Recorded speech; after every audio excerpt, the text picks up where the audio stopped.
እራሳቸው ምን ታመጣላችሁ በሚል ህዝብን በመናቅ ቪዲዮ ቀርጸው እጅ ሲቆርጡ ጆሮ ሲቆርጡ አይን ሲያወጡ ሰው ሲገሉ ካሜራ ወድረው የሰውን ጭንቅላት በክላሽ ሲያፈርሱ አሳዩ።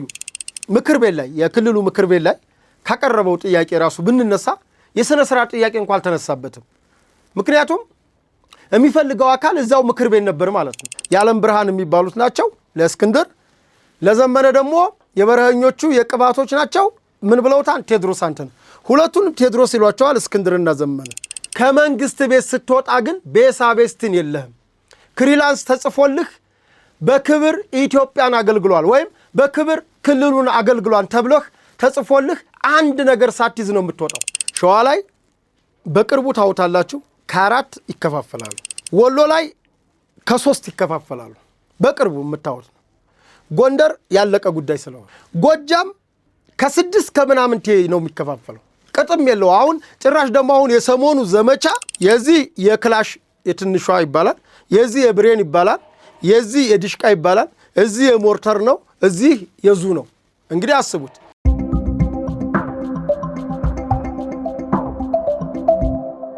ሰላም ጤና ይስጥልን ውድ ሀቅና ሳቅ ሚዲያ ቤተሰቦች እንደምን አላችሁ? ይህ ሳምንታዊ ወቅታዊ ዝግጅታችን ነው። በዛሬው ዕለት የተለያዩ ርዕሶችን አንስተን ከእናንተ አድማጭ ተመልካቾቻችን ጋር እንቆያለን። በዛሬው ዕለት የተለያዩ ርዕሶችን ይዘናል። እስከ ፕሮግራማችን ፍጻሜ ድረስ አብራችሁን እንድትቆዩ እያልን የሀቅና ሳቅ መልእክት የሆነውን መነሻችንም መድረሻችንም ኢትዮጵያ ናት ብለን ፕሮግራማችንን ጀምረናል። ይህንን ሚዲያ አዲስ ከሆናችሁ በተለይ ለቤቱ አዲስ ከሆናችሁ ሚዲያውን ሰብስክራይብ የሚለውን በተን በመጫን ኦል የሚለውን ስትጫኑ ምንጊዜም የሀቅና ሳቅ አባልነታችሁ ሙሉ በሙሉ ይረጋገጣል ማለት ነው።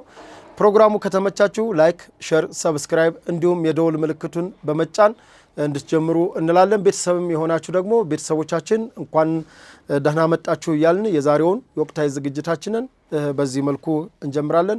ወደ ፕሮግራሙ ወስዳችኋለሁ።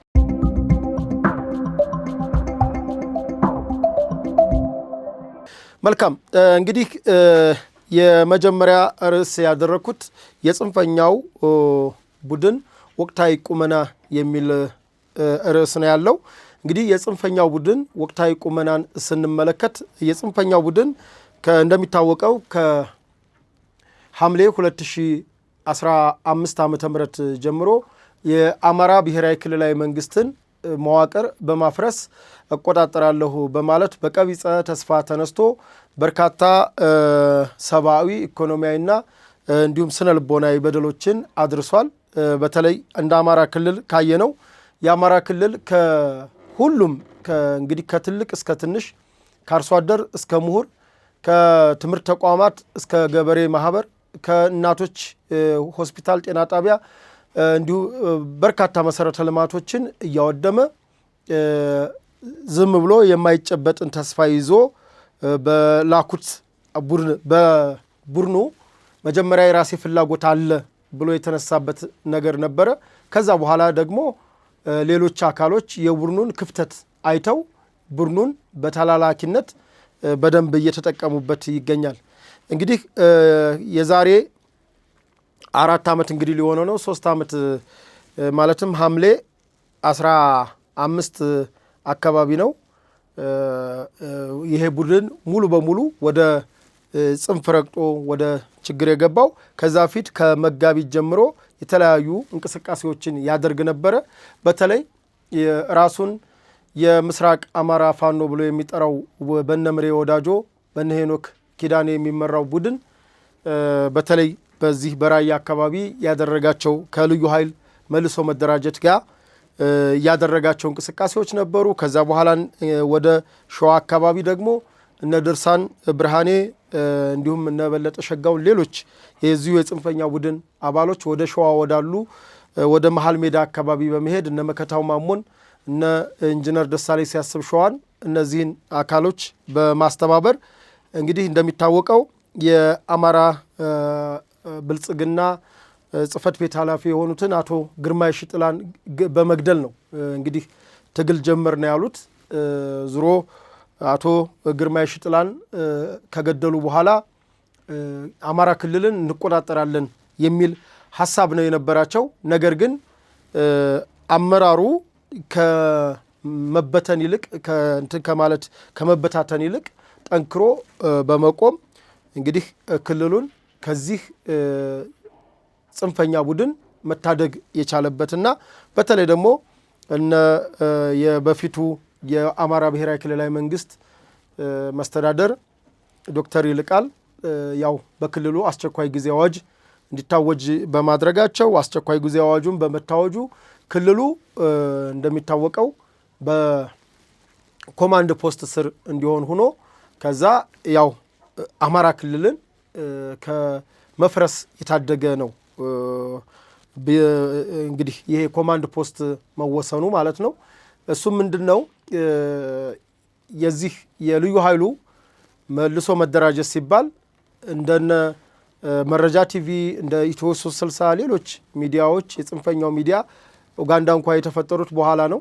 የኡጋንዳው ቡድን ከዛ በኋላ ነው የተቀላቀሉት። መጀመሪያ የነበሩት ሚዲያዎች የዚህ የልዩ ኃይል መልሶ መደራጀትን እንደ መፍረስ ልክ ሌላው በኢትዮጵያ ክፍል ያለው በሌላው ክልሎች ያሉት የልዩ ኃይል አደረጃጀቶች እንዳልፈረሱ ማለትም መልሰው እንዳልተደራጁ መልሶ መደራጀት ማለት በነገራችን ላይ የልዩ ኃይሉ ወደ መከላከያ ወይም ወደ ፌዴራል ፖሊስ ወደ ፌዴራል ተቋም መግባትና ከእንደገና ደግሞ ወደ ፌዴራል አልመጣም ያለው በራሱ በዛው በክልሉ የክልሉ አድማ መከላከል የክልሉ ፖሊስ የክልሉ የማረሚያ ቤት ፖሊስ የክልሉ ሚሊሻ እንዲሁም የአካባቢ ታጣቂ ሆኖ መቀጠል እንደሚችል ነው አማራጩ የመጣው።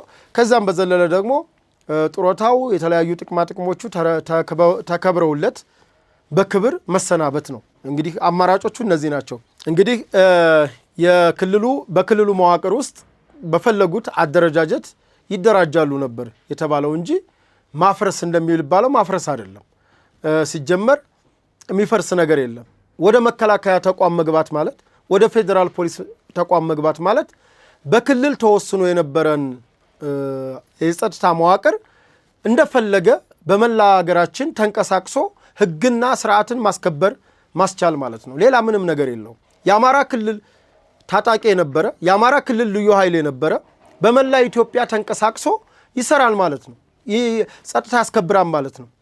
ለምሳሌ እንበልና በዛ ሰዓት ወለጋ አካባቢ የነበረ ችግር ነበር እንበል። ሲጀመር በፌዴራል ተቋም ሲቋቋም የኔ አካባቢ ሰው ተጎድቷልና እዛ አካባቢ ሂጄ ጸጥታ ላስከብር አይቻልም። ግን ስምሪት ሲሰጥ የጸጥታ ችግር ባለባቸው ስምሪት ሲሰጥ ማንም ችግር ሲኖር እዛ አካባቢ ሂዶ ያን ችግሩ በተፈጠረበት አካባቢ ሰላም ማስከበር ይችላል ማለት ነው። እና ይሄ ከክልል መዋቅር በዘለለ በተሻገረ መላ ኢትዮጵያ ላይ ጸጥታ ማስከበር ይቻላል። አንተ አማራ ነህ፣ አንተ ኦሮሞ ነህ፣ አንተ ትግሬ ነህ፣ አንተ ሽናሻ ነህ ሳይባል ሁሉም በየትኛውም አካባቢ ሄዶ ሶማሌውም አፋሩም የትም የኢትዮጵያ ዳር ደንበር ሄዶ ሕግ ያስከብራል፣ ሰላም ያሰፍናል ማለት ነው። ምንም ሌላ ነገር የለውም። ይህን ግን የኢትዮጵያን ሰላም የማይፈልጉ ከእንደገና ደግሞ አማራ ክልል ላይ በቀቢጸ ተስፋ ስልጣን በአቋራጭ እንይዛለን ያሉ ጥቂት የፓርቲ ቡድኖችና ጥቂት ደግሞ የዲያስፖራ ቡድኖች ባስነሱት በፈጠሩት ቀውስ ነው። በተለይ ደግሞ ትልቁ ነገር የረሳሁትና ማስታወስ የምፈልገው ነገር የዚህ አማራ ክልል ውስጥ ሆነው በተለይ እነ ዮሐንስ ቦያለው እነ ገዱ አንዳርጋቸው ሌሎች በስር ያሉ ደግሞ እነ ዮሐንስ ወጡ እንጂ በስር ያሉ ልክ አማራ ተበድልሃል ተረኛ ነገር መጥቶብሃል እያሉ እየቀሰቀሱ ልክ ብልጽግና አብረው ፓርቲ እንዳልሆኑ ሌላ ቀውስ እንዲመጣ ልክ ተረኛ መንግስት እንደመጣ አስመስለው ሲቀሰቅሱ የነበሩ አሉና አሁን ለምሳሌ ዮሐንስ ቦያለውን ብናነሳ አሁን ዮሐንስ ቦያለው ምክር ቤት ላይ የክልሉ ምክር ቤት ላይ ካቀረበው ጥያቄ ራሱ ብንነሳ የሥነ ሥርዓት ጥያቄ እንኳን አልተነሳበትም። ምክንያቱም የሚፈልገው አካል እዛው ምክር ቤት ነበር ማለት ነው።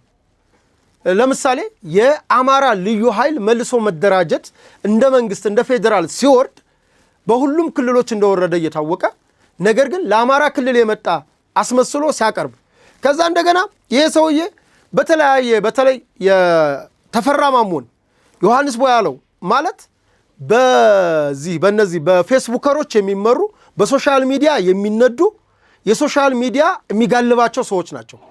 ካስታወሳችሁ ይሄኛውም መለስ ፋውንዴሽን ተመድባን ሲባል መለስ ፋውንዴሽንን ወይ ስሙ ይቀር እንደማለት ወይ የሆነ ነገር እንደማለት ምንድነው ያለው? አልቀበልም ማለት። ምክንያቱም የመለስን ፋውንዴሽን ከተቀበልክ ዛሬ የገቡበትን ያያያቸዋቸው ነው። እንግዲህ የመለስን ፋውንዴሽን ከተቀበልክ አፍቃሪ ወያኔ ነህ ትባላለህ ብለው እንግዲህ የነዚህ የፌስቡከሮች በተለይ አማራ ክልል የነበሩ በነዘመነ ካሴ ሲመሩ የነበሩ ፌስቡከሮች የተቀበልካት እንደሆነ ሲሉት ዮሐንስ ቧያለው አልቀበልም ብሎ ሌላ ችግር እንዳመጣ ታውቃላችሁ። ከእንደገና ደግሞ ተፈራ ማሞ የክልሉን የጸጥታ አማካሪ ሁን የተባለው በነገራችን ላይ እንግዲህ ሰው እኔ ተፈራ ማሞ በስልጣን ዘመኑ እንግዲህ ታስታውሳላችሁ የሰኔ 15ቱን ኬዝ የልዩ ኃይል ዋና አዛዥ ሆኖ እኮ ልዩ ኃይሉን የማያዝ ነው። ልዩ ኃይሉን የሚያዘው ማን ነበር? አሳምነው ነበር። አሳምነው የሚያሽከረክረው ሰው አሳምነው የሰላምና ደህንነት ቢሮ ኃላፊ ሆኖ ተፈራ ማሞ ግን የክልሉ አድማ ማነው ልዩ ኃይል ዋና አዛዥ ሆኖ ልዩ ኃይሎቹን ማዘዝ እንኳን ማይችል ይሄንን በተለያዩ ኢንተርቪዎቹ የሰጠው ነው። ራሱ ተፈራ ማሞ ያመነው ነው። ተቋም መምራት የማይችል ሰው ነው። ከእንደገና ፌስቡከሮች አሁን አማካሪ ተባለና ያው አኩራፊን ለመቀነስ ተብሎ እንግዲህ አማካሪ ተባለ። የክልሉ አማካሪ ጸጥታ አማካሪ ማለት ያው ጸጥታ እኮ አዛዥ እኮ ማለት ነው። በተዘዋዋሪ እንደውም የእሱ ዳር ሆኖ በፊት እንግዲህ አንዳንድ ሙያ ላይ ያላችሁ ሰዎች ታውቃላችሁ ጉዳዩ ላይ ስትጣዱበትና ዳር ሆናችሁ ስትመለከቱት የበለጠ ፍንትው ብሎ ስተቱም ትክክለኝነቱም የሚታየው ዳር ስትሆኑ አማካሪ ስትሆኑ ነው። ምክንያቱም ያ ሰውዬማ ተዋናይ ነው። ወደ ግራ ዙር፣ ወደ ቀኝ፣ ወደ ፊት፣ ወደ ኋላ የምትለው የት ሆነ ስታይ ነው? ዳር ሆነ ስታይ ነው። የክልሉን ፕሬዝዳንት በቀናነት ክልሉን ከገባበት ቀውስ ለማሻገር ከተፈለገ ተፈራ የክልሉ አማካሪ ሲባል እሺ ብሎ የክልሉን አማካሪነት ተቀብሎ የጸጥታ አማካሪ ተቀብሎ ቢቀጥል ኑሮ ለምሳሌ በኋላ የመጣው ልዩ ኃይሉን መልሶ ማደራጀት ማፍረስ የሚለው በራሱ በቃላቶቹ ማፍረስና ማደራጀት ልዩነቶቹ ግልጽ ስለሆኑ ይፈርሳል የተባለ ነገር የለም። ሌላው አንዳንድ ጉዳዮችን እንደው ያስታወስናቸው እንድንሄድ ነው። ትጥቅ ትነጠቃላችሁ ተብለናል የተባለው እስኪ የትኛው አዛዥ ነው ትጥቅ ያለው? ወደ ኦርዲናንስ የሚለው ከሆነ አንደኛ ይሄንንም እነ ዮሐንስ ቧያለው ያወጡት ደብዳቤ ነው።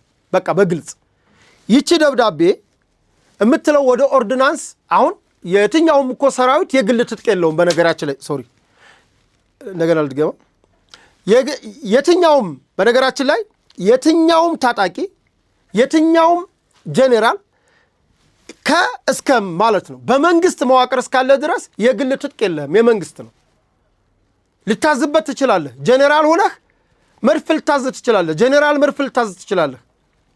ታንክ ልታዝ ትችላለህ። ቢኤም ልታዝ ትችላለህ። ዲሽቃ ዙ ሞርተር እያልክ ወደ ግል መሳሪያው ነፍስ ወከፍ መሳሪያ ልታዝበት ትችላለህ። ከመንግስት ቤት ስትወጣ ግን ቤሳቤስትን የለህም። ክሪላንስ ተጽፎልህ በክብር ኢትዮጵያን አገልግሏል ወይም በክብር ክልሉን አገልግሏን ተብሎህ ተጽፎልህ አንድ ነገር ሳትይዝ ነው የምትወጣው። የግል ሽልማት በጀብዱ የተሸለምከው በግንባር ባውደ ግንባር የተሸለምከው ሽጉጥ ካለ የተሸለምከው ክላሽ ካለ የግል ጄኔራል እንኳን ሆኖ ማለት ነው። አሁን የግል ታጣቂዎች እነ ምሬ ወዳጆ ሌሎቻችሁ እነ ዘመነ ማለት ነው ዲሽቃዬን የጥየው ልግባ የምትሉት ነገር አለ። ዲሽቃ አንድ የኢትዮጵያ እንቁ ጄኔራል ዲሽቃ ቤቱ የለውም። አንድ ፊልድ ማርሻል ብርሃኑ ጁላ ዲሽቃ ይዘው አይወጡም።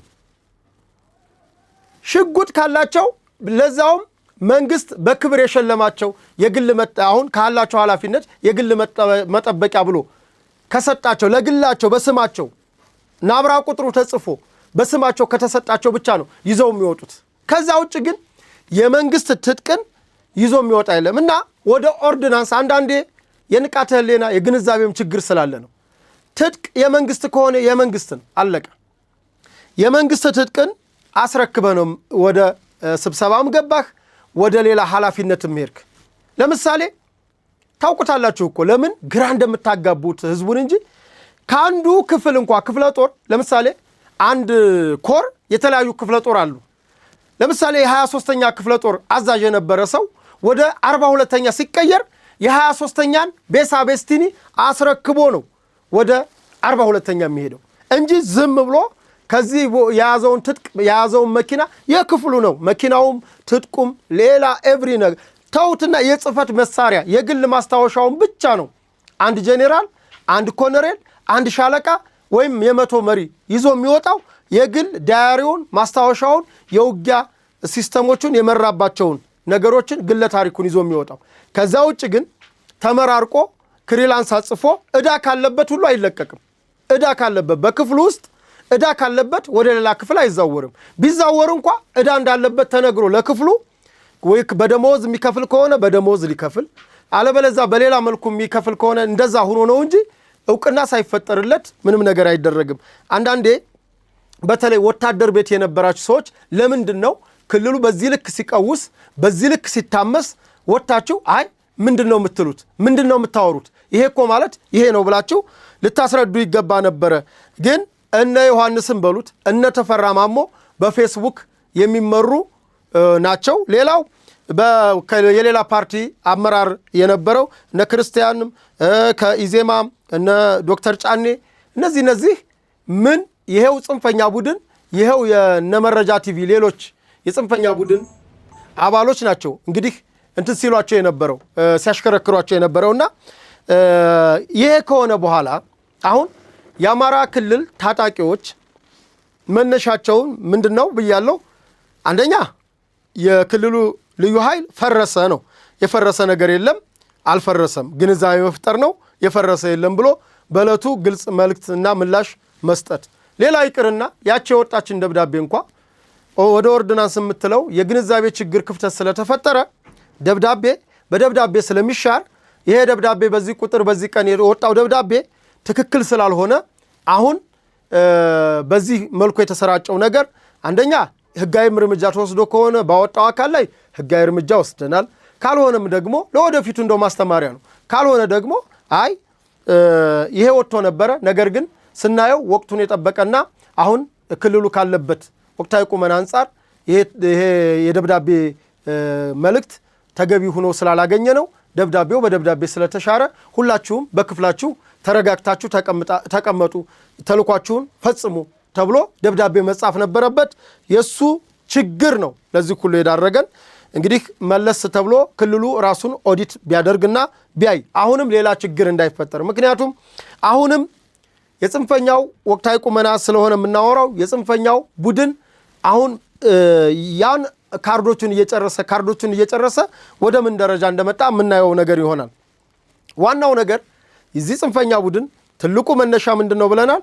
አንደኛ የልዩ ኃይሉ መልሶ መደራጀት ማፍረስ ነው ብሎ መረዳቱ፣ ሁለተኛ ወደ አዲስ አበባ አትገቡም ተባልነ የሚል ራሳቸው ሽብር እየነዙ በተለይ እነ እስክንድር ነጋ አዲስ አበባ ላይ እንግዲህ አድዋ በዓል ሲከበር የተለያዩ በዓላት የህዝባዊ በዓላት ሲከበሩ እነዚያ ህዝባዊ በዓላት ላይ የግል የፖለቲካ ፍላጎታቸውን ለማስፈጸም የሚያደርጉትን እንቅስቃሴ መንግስት በማየቱ በአንድ ወቅት እንደውም አድዋ ላይ የአድዋ የድል በዓል ቀን እንግዲህ ከንቲባ የሚሰደብበት የተለያየ ነገር በተለይ ክብርት አዳነች አቤቤ ወዳው እንደመጡ አካባቢ ምናቸውንም ሳናውቀው ምንም ሳንል እንደዛ ሲሰደብበት የነበረና ህዝባዊ በዓልነቱን ወደ ህዝባዊ አመጽ ለመቀየር የተደረገበት ሂደት ከዛ በኋላ መንግስትም ትኩረት ሰጥቶ ለበዓሉ የሄደበትን እንቅስቃሴ እናያለን።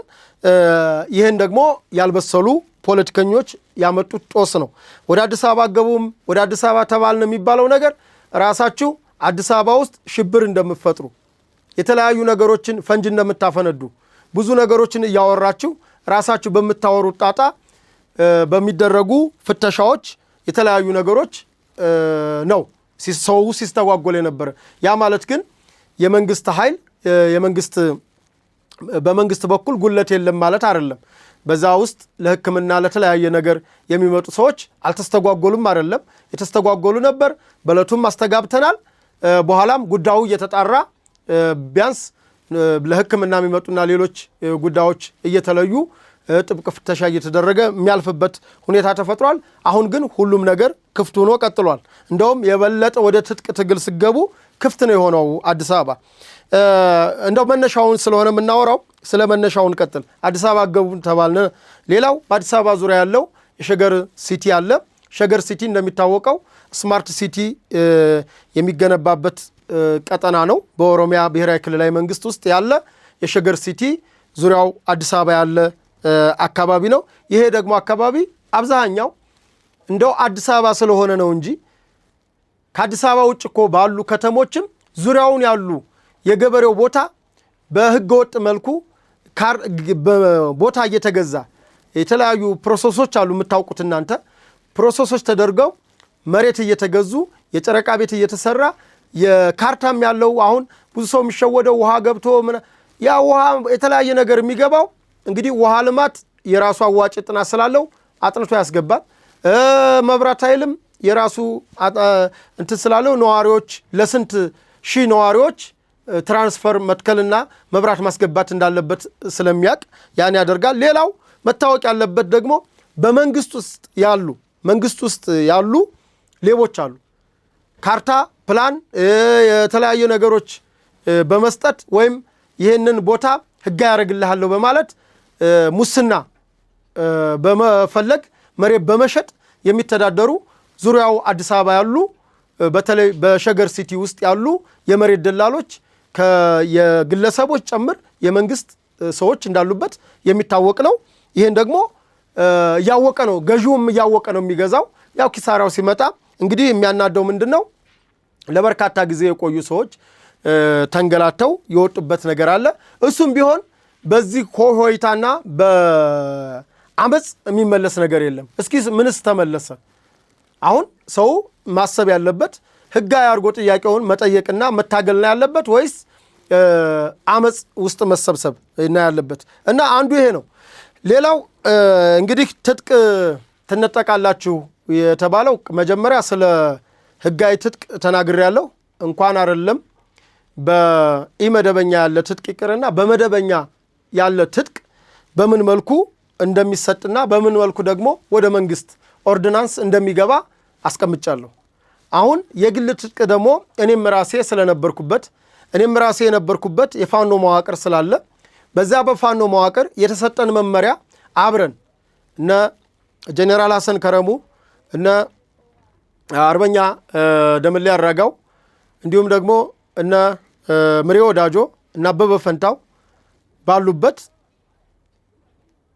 መጋቢት 9 ቀን 2015 ወልዲያ ከተማ ተሰብስበን የተነገረን ምንድነው ጄኔራል ብርሃኑ ጥላሁን ናቸው የነገሩን እና እነ ጄኔራል አሰፋሉ እነ ጄኔራል ዘውዱ አሉ በአጠቃላይ በቀጠናው ያሉ ጄኔራሎች እንዲሁም ደግሞ የክልሉ የጸጥታ መዋቅር በወቅቱ የክልሉ የጸጥታ ዘርፍ ኃላፊ የነበሩት ኮሎኔል ባምላኩ ነበሩ። እንዲሁም የዞን አመራሮች የወረዳ አመራሮች የሁሉም ወረዳ አመራሮች የዞን አመራሮች ባሉበት የጸጥታ የፖሊስ ባሉበት የተነገረ ምንድነው ከቡድን መሳሪያ ውጭ የግል ትጥቅ ሁሉም በግላቸው ያዙ የተባለው ይሄ ነው። ግን የጸጥታ ዘርፍ ኃላፊዎች ማለትም የወረዳ ስለሆነ የትኛው መሳሪያ ብትይዙ የወረዳ ወይም የከተማ የጸጥታ ዘርፍ ኃላፊ ነው ህጋዊ ፍቃድ የሚሰጠው። ህጋዊ ፍቃድ ይሰጣል፣ ህጋዊ አርጎ ይመዘግባል እና ያንን በወረዳዎች እንዲመዘግቡ የጸጥታ ዘርፍ ኃላፊዎች ይህንን ስራ ተሰጥቷል። የቡድን መሳሪያን በተመለከተ አሁን ያለብን የጁንታ ስጋት ነበረ። የጁንታው ስጋት አሁን እንኳን እኛን ሊዋጉ ራሳቸውን በተስተካክለው መቆም የሚችሉበት ቁመና የላቸውም። ስለዚህ ስጋት ወደማይሆኑበት ምዕራፍ ላይ ስለተሸጋገሩ እናንተ የጠራናችሁ እኛ ነን። ይህን ያሉት ጄኔራል ብርሃኑ ጥላሁን ናቸው። መድረኩን የሚመሩት እሳቸው ስለነበሩ ትጥቅን በተመለከተ የቡድን መሳሪያን ስትፈልጉ በሰዓቱ የልዩ ኃይል መልሶ ማደራጀት አልተፈጸመም ነበር። ወይም ጽንፈኛው የሐሰት ፕሮፓጋንዳ ነስቶ ልዩ ኃይሉን አላፈረሰውም ነበር። ምንድነው ወይ ወደ ልዩ ኃይሉ ትሰጣላችሁ፣ ልዩ ኃይሉ ላይ በክላሽ ይቀየርላችኋል፣ ወይም ወደ መከላከያ ታመጣላችሁ፣ መከላከያ ላይ በክላሽ ይቀየርላችኋል፣ ወይም ለማረሚያ ቤቶች ለክልሉ አድማ መከላከል መስጠት ትችላላችሁ፣ ባደራም ማስቀመጥ ትችላላችሁ፣ በክላሽም መቀየር። አብዛኛው ጀሌ ስላላችሁ በክላሽና በሽጉጥ ቀይራችሁ የግል ትጥቅ ያዙ። ነገ እናት ሀገር ጥሪ ስትጠሩ ፋኖ ማለት ችግር በሚኖር ጊዜ ማቄን ጨርቄን ሳይል ለሀገሩ የሚዘምት ነው። ነጋዴው፣ መምህሩ፣ የመንግስት ሰራተኛው፣ የባንክ ሰራተኛው ሁሉም ባለው አቅም ሆ ብሎ የሚነሳው የፋኖነት የአርበኝነት መንፈስ ነው ፋኖነት። ከዛ ውጭ ግን መንግስት ለመገልበጥ ወይም የውጭ የአገር ጠላቶችን አጀንዳ ተሸክሞ ኢትዮጵያን ለማፍረስ የውስጥ ችግር የውስጥ ነቀርሳ መሆን አይደለም ፋኖነት አርበኝነት ነው። ኢትዮጵያ ተደፈረች ተነካች ሲባል ሆ ብሎ ዘምቶ አገሩን ከመፍረስ የሚታደግ መንግስቱን ከመውደቅ የሚታደግ አካል ማለት ነው። ለዚህም ደግሞ ምስክር አሉ። 5 ዓመት መንግስት በሌለባት ኢትዮጵያ በዱር በገደል ብለው እነ አርበኛ አብዲሳ አጋ፣ አርበኛ በላይ ዘለቀ፣ አርበኛ ደረሱ ዱኪ በርካቶች በዱር በገደል ተዋግተው ሴት ወንዱ ተዋግተው ነው አገራቸውን ለ5 ዓመት ጠብቀው ንጉሠ ነገሥቱ ሲመጡ ያስረከቡት። እንሾም አላሉ፣ እንሸለም አላሉ። ሽልማታቸው አገራቸው ስለሆነ ማለት ነው። ግን ያው መንግስት መሸለም መሾም የለበትም ማለት ሳይሆን ያም እንግዲህ አፄ ኃይለ ሥላሴ የሚወቀሱበት ነገር አለ። ወደሱ መግባት አልፈልግም። ወደ ዛሬው ነጥቤ ስመለስላችሁ የጽንፈኛው ቡድን ካስቀመጣቸው ሌላ ነጥቦች ትጥቅ ፍቱ ተብለናል ሲባል ትጥቅ ፍቱ አልተባለም። አሁንም ግልጽ እንዲሆንላችሁ የጁንታው ቡድን አሁን ባለው ቁመና ስጋት ስላልሆነ መንግስት ራሱ ህግን የማስከበር ቁመና አለው ነው። ይሄ ማለት ምንድነው? ለምሳሌ በአማራ ክልልና በትግራይ ክልል አጨቃጫቂ የሆኑ ቦታዎች ተብሎ በፕሪቶሪያ ስምምነቱም የተሰማማ እስካሁንም ድረስ ያለ የወልቃይት ጠገዴ፣ ሰቲት ሁመራ እና የራያ አካባቢ ጉዳዮች ናቸው። እነዚህ ጉዳዮች መንግስት በጥብቅ ይዟቸዋል። ከያዛቸው በኋላ ምንድነው የሆነው ካልነ እንግዲህ ይሄ ቡድን አንዱ ራያና ወልቃይትን ልሰጡብኝ ነው ትጥቅ ማልፈታው በዚህ ምክንያት ነው ነበር ያለው። ይሄን ነበር ያላችሁት እነምሬ። አሁን ዛሬ ምን ነው ቃላችሁ ዞረ? ችግር የለውም ስጋት አይግባችሁ። በአካባቢው ላይ የአካባቢ ሚኒሻ ይቋቋማል። በተረፈ አጨቃጫቂ በሆኑ አካባቢዎች ላይ የፌዴራል ኃይሎች ይቀመጣሉ። ያ ማለት መከላከያ ሰራዊትና ፌዴራል ፖሊስ ይቀመጣል ማለት ነው። ከዛ ውስጡን ግን የሚያስተዳድሩት ራሱ የአካባቢው ልጆች ያስተዳድሩታል ነው። ያ ማለት ራያን የራያ ልጆች ያስተዳድሩታል። ነገር ግን አጨቃጫቂ የተባሉ አካባቢዎች ይላል። ተፈናቃዮች ግን ወደ ቦታቸው ይመለሳሉ። ለምሳሌ ወደ ትግራይ ክልል የሄዱ ተፈናቃዮች እኔ አሁን የትግራይ ኃይሎች ሁልጊዜ የሚያነሱት ነገር አለ። ተፈናቃይ ይዘን ምናምን ይላሉ። ከየት የተፈናቀለውን ነው? እንግዲህ መፈናቀል የጀመረው ወያኔ ባመጣችው ዘረኝነት ፖለቲካ የትግራይ ልጆች መፈናቀል የጀመሩት ከ2006 ጀምሮ ነው። ከ2006 እንግዲህ ወያኔ በቁመና መንግስት እያለች ማለት ነው። ከዛ ጊዜ ጀምሮ በርካታ የትግራይ ልጆች በርካታ በኋላ ደግሞ የአማራ ክልል ሰዎች ተፈናቅለዋል። ከተለያዩ ሀገራችን ክፍሎች ከተለያየ ሀገር ክፍል የተፈናቀለውን ነው ተፈናቃይ የምትሉን? አሁን እነ ደብረ ጽዮን እነ ሞንጀሪኖ ማለት ነው። ተፈናቃይ ይመለስ ተብሏል። ያንን ተፈናቃይ ይመለስ ሲባል ግን ምንድነው ያደረጉት? ራያ ላይ አንድ በዚህ በኩል የነምሬ ያደራጁት ቡድን ያወናብዳል። ራያን ሰጠ መከላከያ እንዲያለ መከላከያን ከጀርባ ይወጋሉ። መከላከያ ያሰለጠናቸው ሚኒሻዎች አታለው ወስደው ባይባው የሚባል ቦታ ላይ ትጥቅ ነጥቀው ራያን ምድረ በዳ አረጉት። በቃ ለጁንታ አሳልፈው ሰጡ።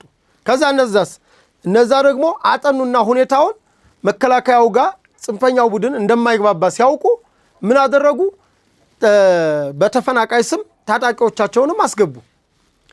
ለማጥራት ሲባል መከላከያውን ከጀርባ ይወጉታል። እነምሬ ማለት ነው።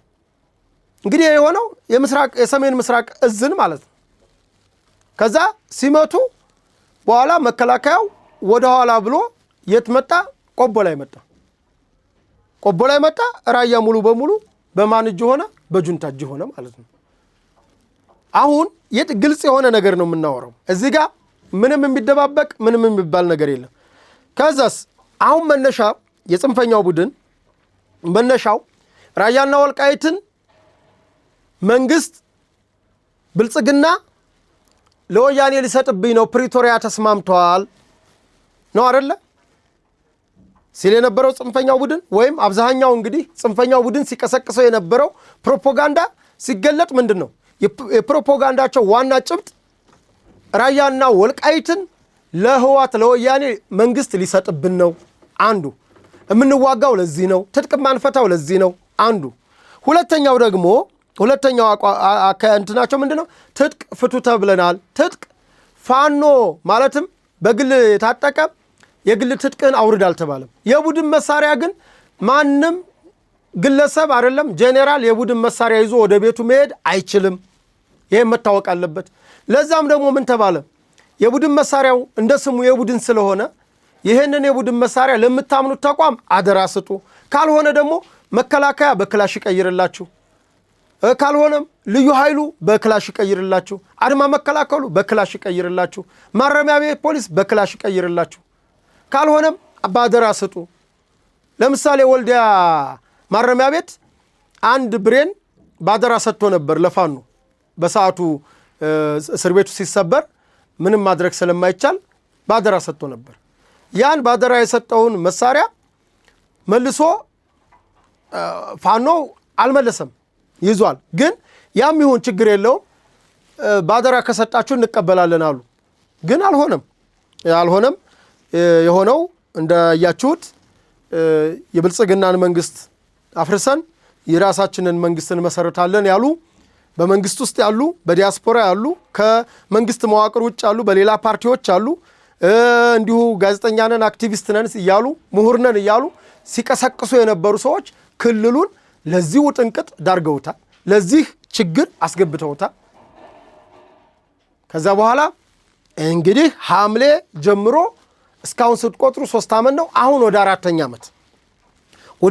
ዓመት ሲሻገር የጽንፈኛው ቡድን መጀመሪያ የነበረው ቁመና መጀመሪያ የነበረው ፖለቲካ ምንድነው መጀመሪያ የነበረው ቁመና መላ የአማራ ክልልን ህዝብ በሚባል ደረጃ አማራ ክልልን ብቻ አይደለም ሌሎች አካባቢዎችንም በመንግስት ላይ እንዲፈረድ ማለት ትጥቅ ፍታ እንዳለ እንዳዋከበ ልክ ፋኖ እንደተካዳ አስመስለው ፕሮፓጋንዳ ሰሩ በሚዲያቸው ሚዲያ ነው መቼም በኋላ የመንግስት ዝምታም ስላለ ነገሮችንም ግልጽ በለቱ በጊዜው የማድረግ ችግርም ስላለ የነሱ ፖለቲካ ገኑ ወጣ ከዛ በኋላ ግን እውነቱ ሲጋለጥ ውሸት ሆነ ጭራሽ በኦሮሚያ ክልል ሲፈጸም የነበረ በተለይ ሸኔ ሲፈጸም የነበረ መንገድ መዝጋት ሰው ማገት አግቶ ብር መቀበል አሰቃቂ ግድያ ማድረግ ሌሎች ነገሮች በሙሉ የሸኔ ባህሪያትን ይሄው ራሱን ፋኖ ነኝ ብሎ የሰየመው ቡድን የጽንፈኛው ቡድን ሙሉ በሙሉ በአማራ ክልል ተግባራዊ ያደረጋቸው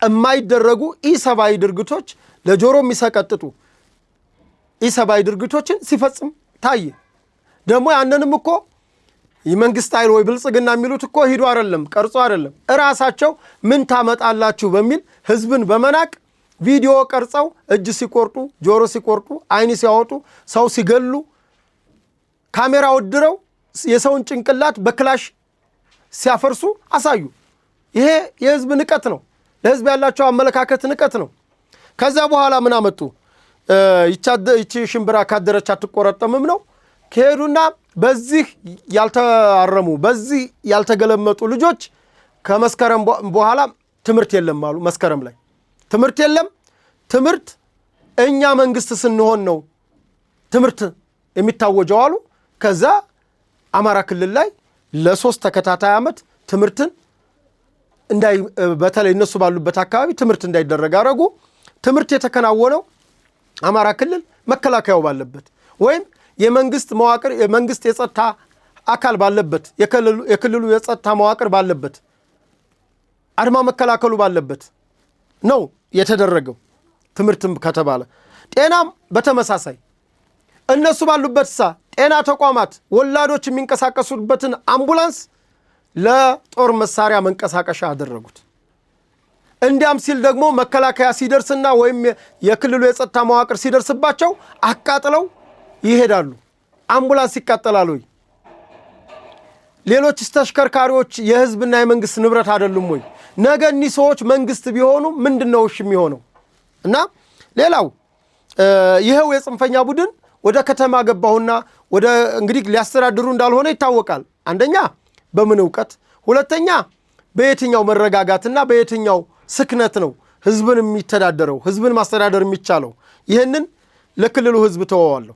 ምክንያቱም ገብተው አይደለም ሊያስተዳድሩ ይቅርና አንድ ቀን አንድ ሰከንድ በዋሉበት ህዝቡን እንዴት አድርገው አተራምሰውት እንዴት አድርገው አጨናንቀውት እንደሚወጡ ፈጣሪና ህዝቡ ያውቃል። ገብተው ተቋማት ያወድማሉ። አሁን መዝገብ ቤት ገብታችሁ መዝገብ የምታቃጥሉት ለምናችሁ ነው? ማን ነው የላካችሁ? ይሄ ግልጽ ነው፣ የሚታወቅ ነገር አለ። ውስጥ ያሉ ደግሞ መዝገብ እንዲያቃጥሉላቸው ዶክመንት እንዲያጠፉላቸው የሚፈልጉ የውስጥ ቀኝ የሚባሉ ሌቦች አሉ፣ በመንግስት መዋቅር የተሰገሰጉ። ግን ይገቡና አውድመው ይወጣሉ። ትምህርት ቤት ያወድማሉ። ትምህርት ቤት ብላክቦርዱን እኮ ምኝታ ያደርጉታል። ጥቁር ሰሌዳውን አንጥፈው ወንበሩን ገጣጥመው አንዳንዴ የተኙበታ መተኛታቸው ባልከፋ ማገዶ እንግዲህ ጫካንን ያለ ነው እያሉ ማገዶ የደስኩን እንጨት ፈልጠው ማግደው አብስለው እንግዲህ ከገበሬው የነጠቁትን በሬ ከገበሬው የነጠቁትን ጠቦትን ፍየልና በግ ጠብሰው ይበሉበታል። በዛ በትምህርት ቤቱ መቀመጫ ወንበር ማለት ነው። ይሄ ነው ወይ ትግል? እና ይሄ ካለቀ በኋላ እንግዲህ አሁን ህዝባዊነታቸውን አያችሁት። ህዝባዊ ቅቡልነታቸውን እያያችሁ ነው። የገበሬውን ማዳበሪያ ገና ከመሰረቱ ከመጀመሪያ ከ2015 ነው የሚጀምረው። በመንግስት መዋቅርም ችግር አለ። ምንድነው? ማዳበሪያ የሄደን ከጅቡቲ ወደብ የሄደን ማዳበሪያ እንዳይዳረስ አድርገው አንደኛ ተቃውሞ ሰልፍ በባህር ዳር ከተማ እንዲደረግ በማድረግ ጅራፍና ወንጭፍ ይዘው እንዲወጡ በማድረግ ከዛ ላይ በገበሬዎቹ ላይ እንዲላገጥ እና ፖለቲካ እንዲሰራ በማድረግ እንዲቀሰቀስ ተደርጓል። ጎጃም የተደረገው ይሄን ነው። በሌላው አካባቢ አሁን እኛ በነበርንበት ሰሜን ወሎና ሌላው አካባቢ ደግሞ ማዳበሪያ ገበያ ላይ ቁጭ ብሎ መንግስት ባለበት አገር ማዳበሪያ ገበያ ላይ በጣሳ በኪሎ ተሽጧል። በጣሳ እግዚአብሔር ያሳያችሁ። መንግስት በስንት ድጎማ ያመጣውን ከወደብ የመጣን ማዳበሪያ ተራ ነጋዴ እዚህ የሙስና የተሳሰረ ነጋዴ ገበያ ቁጭ ብሎ ማዳበሪያ ሽጧል። ማዳበሪያ በህብረት ስራ ዩኒየኖች ነው የሚከፋፈለው። ከዛ ውጭ ማንም ሰው እንደፈለገ ነፃ ገበያ የምትለው ነገር አይደለም ማዳበሪያ። እንግዲህ ከ2015 ጀምሮ ያለ ማዳበሪያ በዚህ መልኩ ከዛስ እንደምንም ብሎ ደግሞ ታግሎ አማራ ክልል እንግዲህ መልሶ ይሄ ኮማንድ ፖስት ሲታወጅ መከላከያውን ሸኔ ጦር መጣባቸዋል። ያው ታውቃላችሁ። ኦሮሚያ ክልል ደግሞ ሸኔው የፋኖ ጦር መጣ ብሎ ነው መከላከያውን የሚያስወጋው በህዝቡ ዘንድ እንዲጠላ የሚሰሩት። ኦሮሚያ ክልል ፋኖ ይሉታል፣ አማራ ክልል ደግሞ ሸኔ መጣብ ይሉታል። ሁለቱ ደግሞ ሲገናኙ አይዋጉም። ሸኔና ፋኖ ስም ያሉት አካሎች ማለት ነው። እና አማራ ክልል የመጣውን መከላከያ ሰራዊት ሸኔ ጦር መጣብህ፣ የኦሮሞ ጦር መጣብህ፣ ሊገልህ መጣ ብለው ካሰሩበት በኋላ የሚገርማችሁ ያነው መከላከያ ያው በጥላትነት የፈረጁት መከላከያ ግን እነሱ እንታገልልሃለን ለሚሉት ገበሬ አርሶ አደር በመኪና እኮ ማጀብ ይወግ ነው። በየመንደሩ ለሚሄድ አህያ እጀባ ሰጥቶ በየሰፈሩ ለገበሬው ለአርሶ አደሩ የማዳበሪያ ክፍፍል ያደረገው ይሄው ሸኔ የተባለው መከላከያ ሰራዊት ነው። እና ይሄ ከሆነ በኋላ ትምህርት እንደነገርኳችሁ ነው። መምህራኖችን አሰልፈው አንበርክከው በጭቃ አንበርክከው አስነዋሪ ነገር አንበርክከው ገለው ከገደሉም በኋላ አያፍሩም አውጀዋል። ማን አስተምራለው ብለው ይሄን ሁሉ ግፍ በአማራ ክልል ከፈጸሙ በኋላ እንግዲህ እንደሚታወቀው መንግስትም ባንድ አጃምሎ ነበረ። ጃውሳም አላቸው ምንም አላቸው፣ ፋኖም አላቸው፣ በፋኖ ስምም አላቸው አጃምሎ ነበር። ግን ከክልሉ ያው ባረግነው ጥናት የበለጠ እኔ ራሴ ገብቼ ባረኩት ጥናት ይሄ ጽንፈኛ ቡድን እንኳን በአንድነት ቆሞ ሊዋጋ ይቅርና 10 ምናምን አይነት ባህሪ እንዳለው አንድ ሆኖ መቆም እንደማይችል አንድ እንዳልሆኑ የተለያየ አደረጃጀት እንዳላቸው ማን የማን ቡድን እንደሆነ በተለይ በዚህ በኩል ሐቅና ሳቅ በራሱ ከስፍራው ዝግጅት ራሱ ከቦታው ድረስ ሄዶ አጣርቶ ነው ለህዝብም ለመንግስትም ይፋ ያደረገው። ይሄ ቡድን አንድ አይደለም። ከዚህ ቡድን ውስጥ ከመንግስት ጋር ባሉ ነጥቦች ላይ ገባኝ አሁን ገና ያሉ ታጣቂዎች እንዳሉ የተረዳ ነው። እዛ ውስጥ ገብተን ከዛስ መደራደር እንደሚፈልጉ መነጋገር እንደሚፈልጉ የገቡበት ነጥብ የተሳሳተም ቢሆንም ነገር ግን ቀድሞ ሁኔታ ይሄን ከተሟላ እንገባለን የሚል ቡድን እንዳለ እዛ ሆነን ከስፍራው ሆነን የሰራነው ስራ ወደ ኋላ ሄዳችሁ ከሁለት ዓመት በኋላ ያለውን እዩት። አጋለጥናቸው። ስናጋልጣቸው ከዛ ራሱን አፋባሃ ብሎ መጣ፣ ራሱን አፋሃድ ብሎ መጣ። የዛኔ ነው አሁን አፋሃድ ከመንግስት ጋር ተስማምቷል። ያም ማለት በሰዓቱ በነ እስክንድር ነጋና በነ ዘመነ ካሴ የሚመራው ቡድን ከመጀመሪያ የምታውቁት ህዝባዊ ኃይል የአማራ ህዝባዊ ኃይል የአማራ ህዝባዊ ግንባር ብለው ህዝባዊ ኃይል የዘመነ ካሴ፣ ህዝባዊ ግንባር የእስክንድር ነጋ ደብረ ኤልያስ ገዳም ውስጥ መሽጎ የገዳሙን ክብር በማይመጥን መልኩ ከኦርቶዶክስ ተዋህዶ እምነት ውጭ የሆነ እምነት እዛው ገዳም ውስጥ እየሰበኩ ግን ገዳሙ በኦርቶዶክስ እንደተደፈረች በማድረግ ኦርቶዶክስ ተነካች የሚል ትውልድ እንዲፈጠር ማለት እኔም አማኝ ስለሆንኩ ሁሉም አማኙ አረ ኦርቶዶክስ ተደበደበች እንዲል የሚያደርግ ስራ እነ እስክንድር ነጋ ሰርተዋል። እነ እስክንድር ነጋ ዛሬ የት ናቸው? ትላንትና ምን ሰሩ? እሱን እነ እስክንድር ራሱ አሁን ያለበት ሁኔታ ስለሚያውቀው ማለት ነው። እነ አስረስና እነ ዘመነ ቅባት የጎጃም ቅባት የሚባል እምነት ጀምረው በዛ ውስጥ ነው ያሉት። ኦርቶዶክስም ምናምን የሚባለው ነገር ውሸት ነው። ማተብ ሌላ መዋ ተዋህዶ ብሎ ማተብ አንጠልጥሎ እስር ቤት እያለን አንድ ትልቅ ሰው ነበሩና ሌባ የጨነቀው ሌባ ማተቡ 10 ነው ይሉ ነበር። እና ይሄ የጨነቀው ቡድን 10 ማተብ አንጠልጥሎ አንዱ እኮ ላመነ የተጠመቀ ይድናል ነው። በአንድ ይበቃል እኮ 10 ማተብ የድግምት ማተብ አድርገው ከእንደገናስ ቀለበት የሌባ ጣት የመሃል ጣት የአውራ ጣት የምን እያሉ 10ሩም ጣታቸው ላይ 10 ቀለበት የምንድን ነው? የዚህ የክላሽ የትንሿ ይባላል፣ የዚህ የብሬን ይባላል፣ የዚህ የዲሽቃ ይባላል፣ እዚህ የሞርተር ነው፣ እዚህ የዙ ነው። እንግዲህ አስቡት። ይቺ የክላሽ፣ ይቺ የብሬን፣ ይቺ የዲሽቃ፣ ይቺ የዙ፣ ይቺ ማነው? ይቺ የዲሽቃ፣ ይቺ የዙ ናት። አውራ ይሄ ከዛ ደግሞ ወደ ከባድ መሳሪያ ድሮን ሲመጣ ደግሞ በዚህ ደግሞ ጀመሩ። ድሮን ደግሞ በዚህ ነው ተባለ። እዚህም አለ ምሪ አሁን እዚህ ነው ያለው። ዘመነም እዚህ ክንዳቸው ላይ የበረሃኞቹ ተብሎ ከክንድ ላይ ውስጥ ከክንድ ላይ የሚታሰር ነው። ምሬ ንቅሳትህን አሳይ። ዘመነ ይታያል ግን አሳይ የበለጠ አለ እዚህ ላይ የበረሃኞቹ ያስመቱል ማለት ነው። እስከዚህ ናችሁ በቃ ኋላ ቀር እነ ሳሙኤል ባለድል አንዱ መዋ ተዋህዶ እሱ ነው። እነ ሳሙኤል ባለድል እንግዲህ ጸጉሩን እንደ አጼ ቴዎድሮስ ነው ስለተባለ እንደ አጼ ቴዎድሮስ ጸጉሩን መሰራት ጀመሩ። ከዛ የሚገርማችሁ እርስ በርስ ደግሞ እኔ እኮ ነው ቴዎድሮስ እያሉ በጸጉር ስሬት ደግሞ መጣላት ጀመሩ። እንግዲህ በዛው ውስጥ ጫካ ውስጥ እያሉ ማለት ነው። ዘመነ እስክንድርን እንትን የሚለው በረሃኞቹ እስክንድርም ቴዎድሮስን አንተ ብለውታል። የዓለም ብርሃን የሚባሉት ናቸው ለእስክንድር። ለዘመነ ደግሞ የበረሃኞቹ የቅባቶች ናቸው ምን ብለውታል? ቴዎድሮስ አንተ ነው። ሁለቱን ቴዎድሮስ ይሏቸዋል እስክንድርና ዘመነ። እንደውም መንግስት አልሰራም። እንደው በረሃኞቹ በዚህ አጋጣሚ ሳናመሰግናችሁ አናልፍም።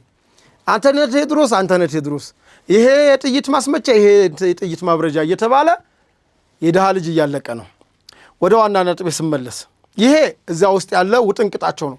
እንደውም በሌላ ጊዜ የሚያውቋቸውን ልጆች አምጥተን የምንወያየው ነገር ይሆናል። ይሄ ቡድን መነሻው እንዳልኳችሁ አዲስ አበባ ገባም ተብያለሁ አለ።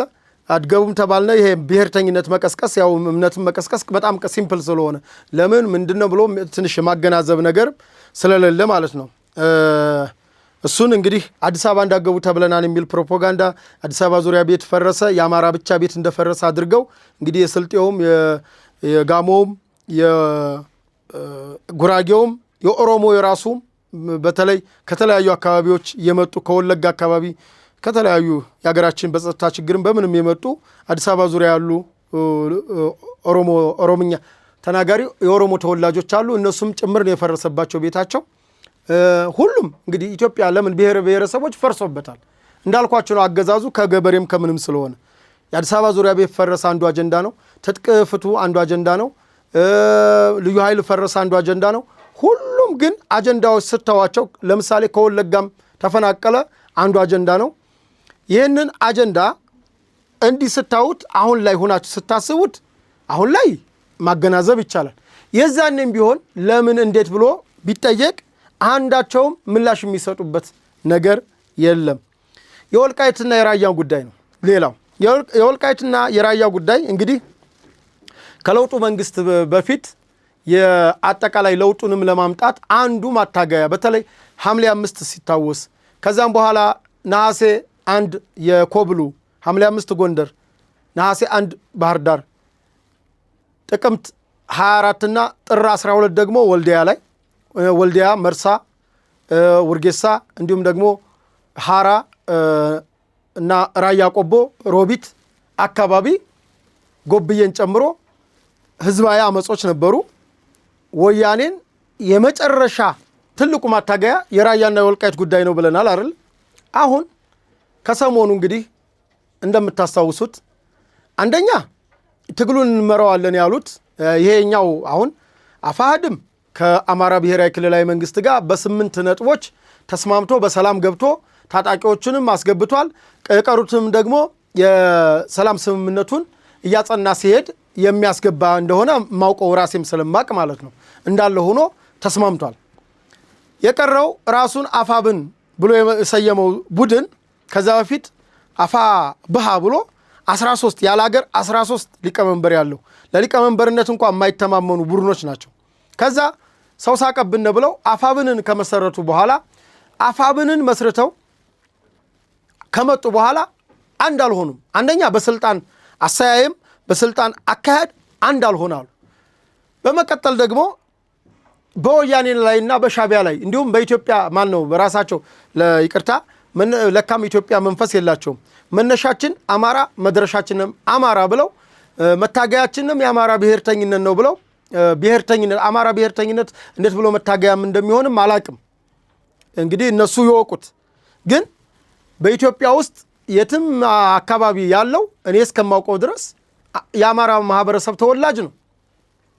ይህንን ማህበረሰብ የካደ በሌላው አካባቢ እንዲጠላና እንዲገፋ የሚያደርግ የቆየ የወያኔን ፖሊሲ በመቀበል ወያኔ ራሷ ነጥብ ሰጣቸው የመታገያ ስልታችን አማራ ብሔርተኝነት ነው ብለው እኒህ አፋብን የሚባሉ ቡድኖች ከዛስ እነተፈራ ማሞ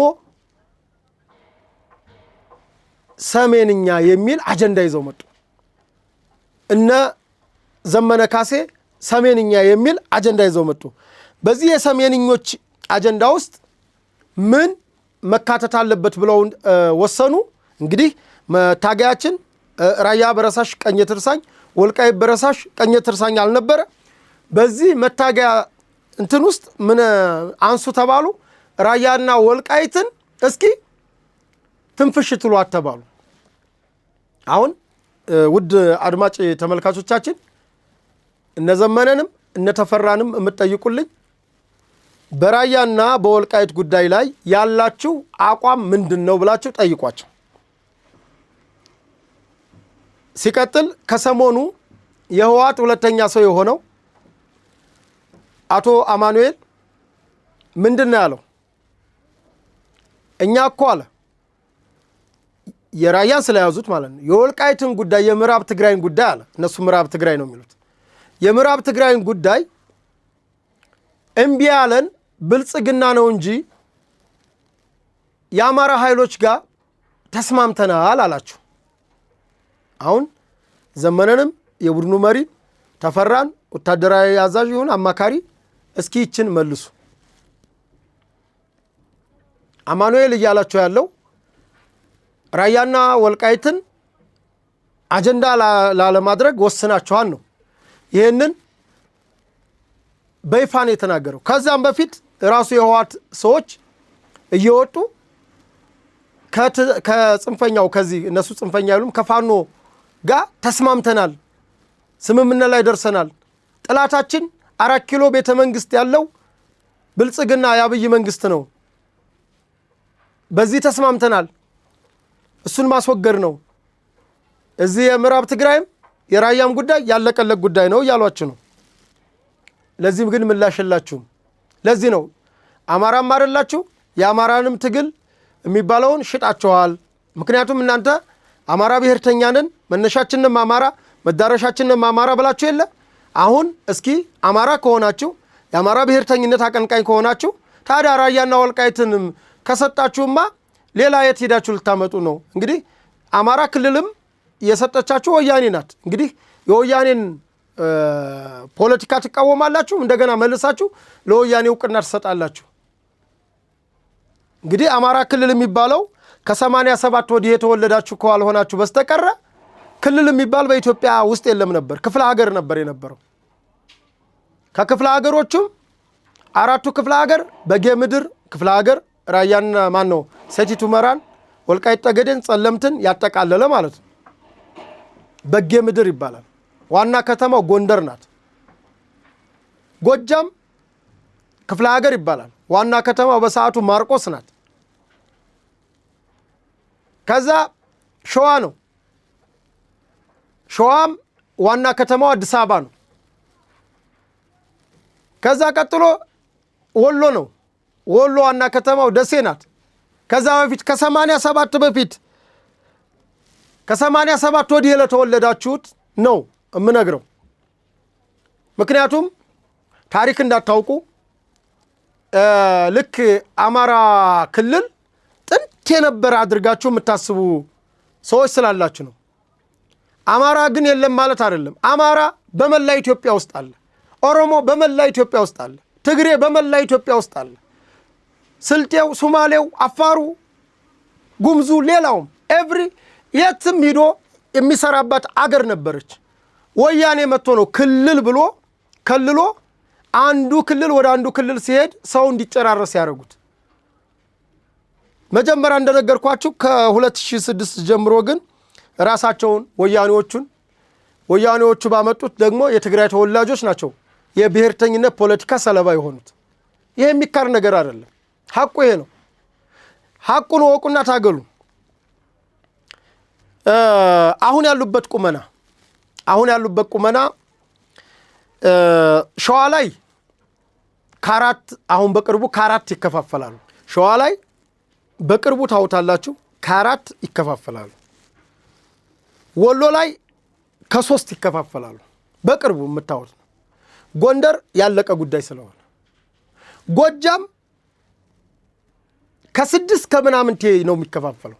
ቅጥም የለው። አሁን ጭራሽ ደግሞ አሁን የሰሞኑ ዘመቻ እንደውም ሌላውን ታሪክ ሳወራ ሰዓት ወሰደብኝ እንጂ የሰሞኑ ዘመቻ በተለይ ፈረስ ቤት የሚባል ደጋዳሞት የሚባል ጮቄ እያንዳንዷ ጀግና ኢትዮጵያ መከላከያ ሰራዊታችን የክልሉ ጥምር ጦር ገብቶ እያንዳንዷን ጽንፈኛው ቪዲዮ ፎቶ እየተነሳ ሲለቅባት የነበረውን በሙሉ በመከላከያ ሰራዊታችን እጅ ነው ያለው።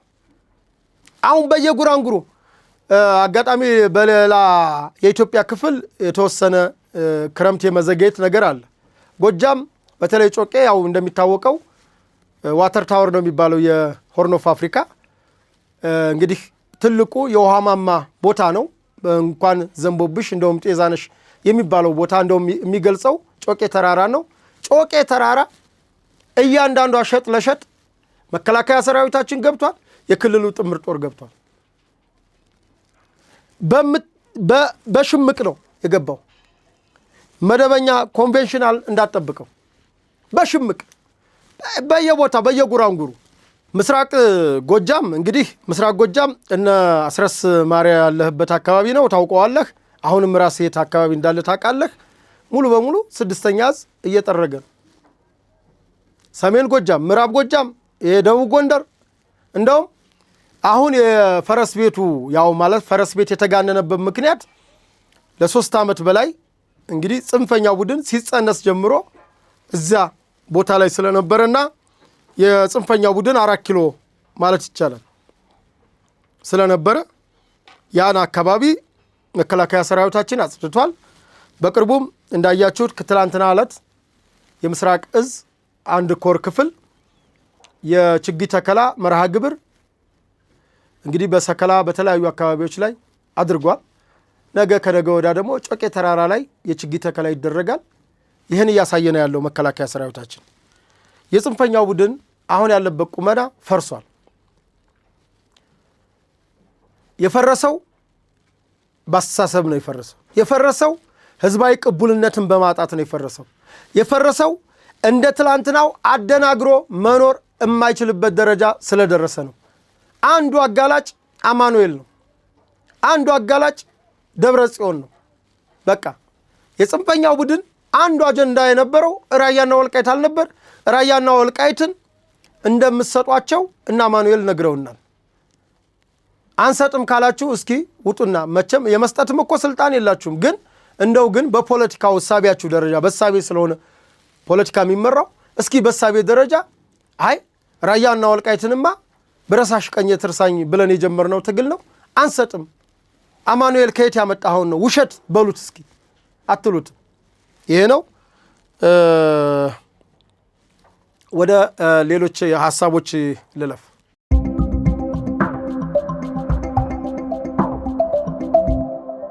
መልካም።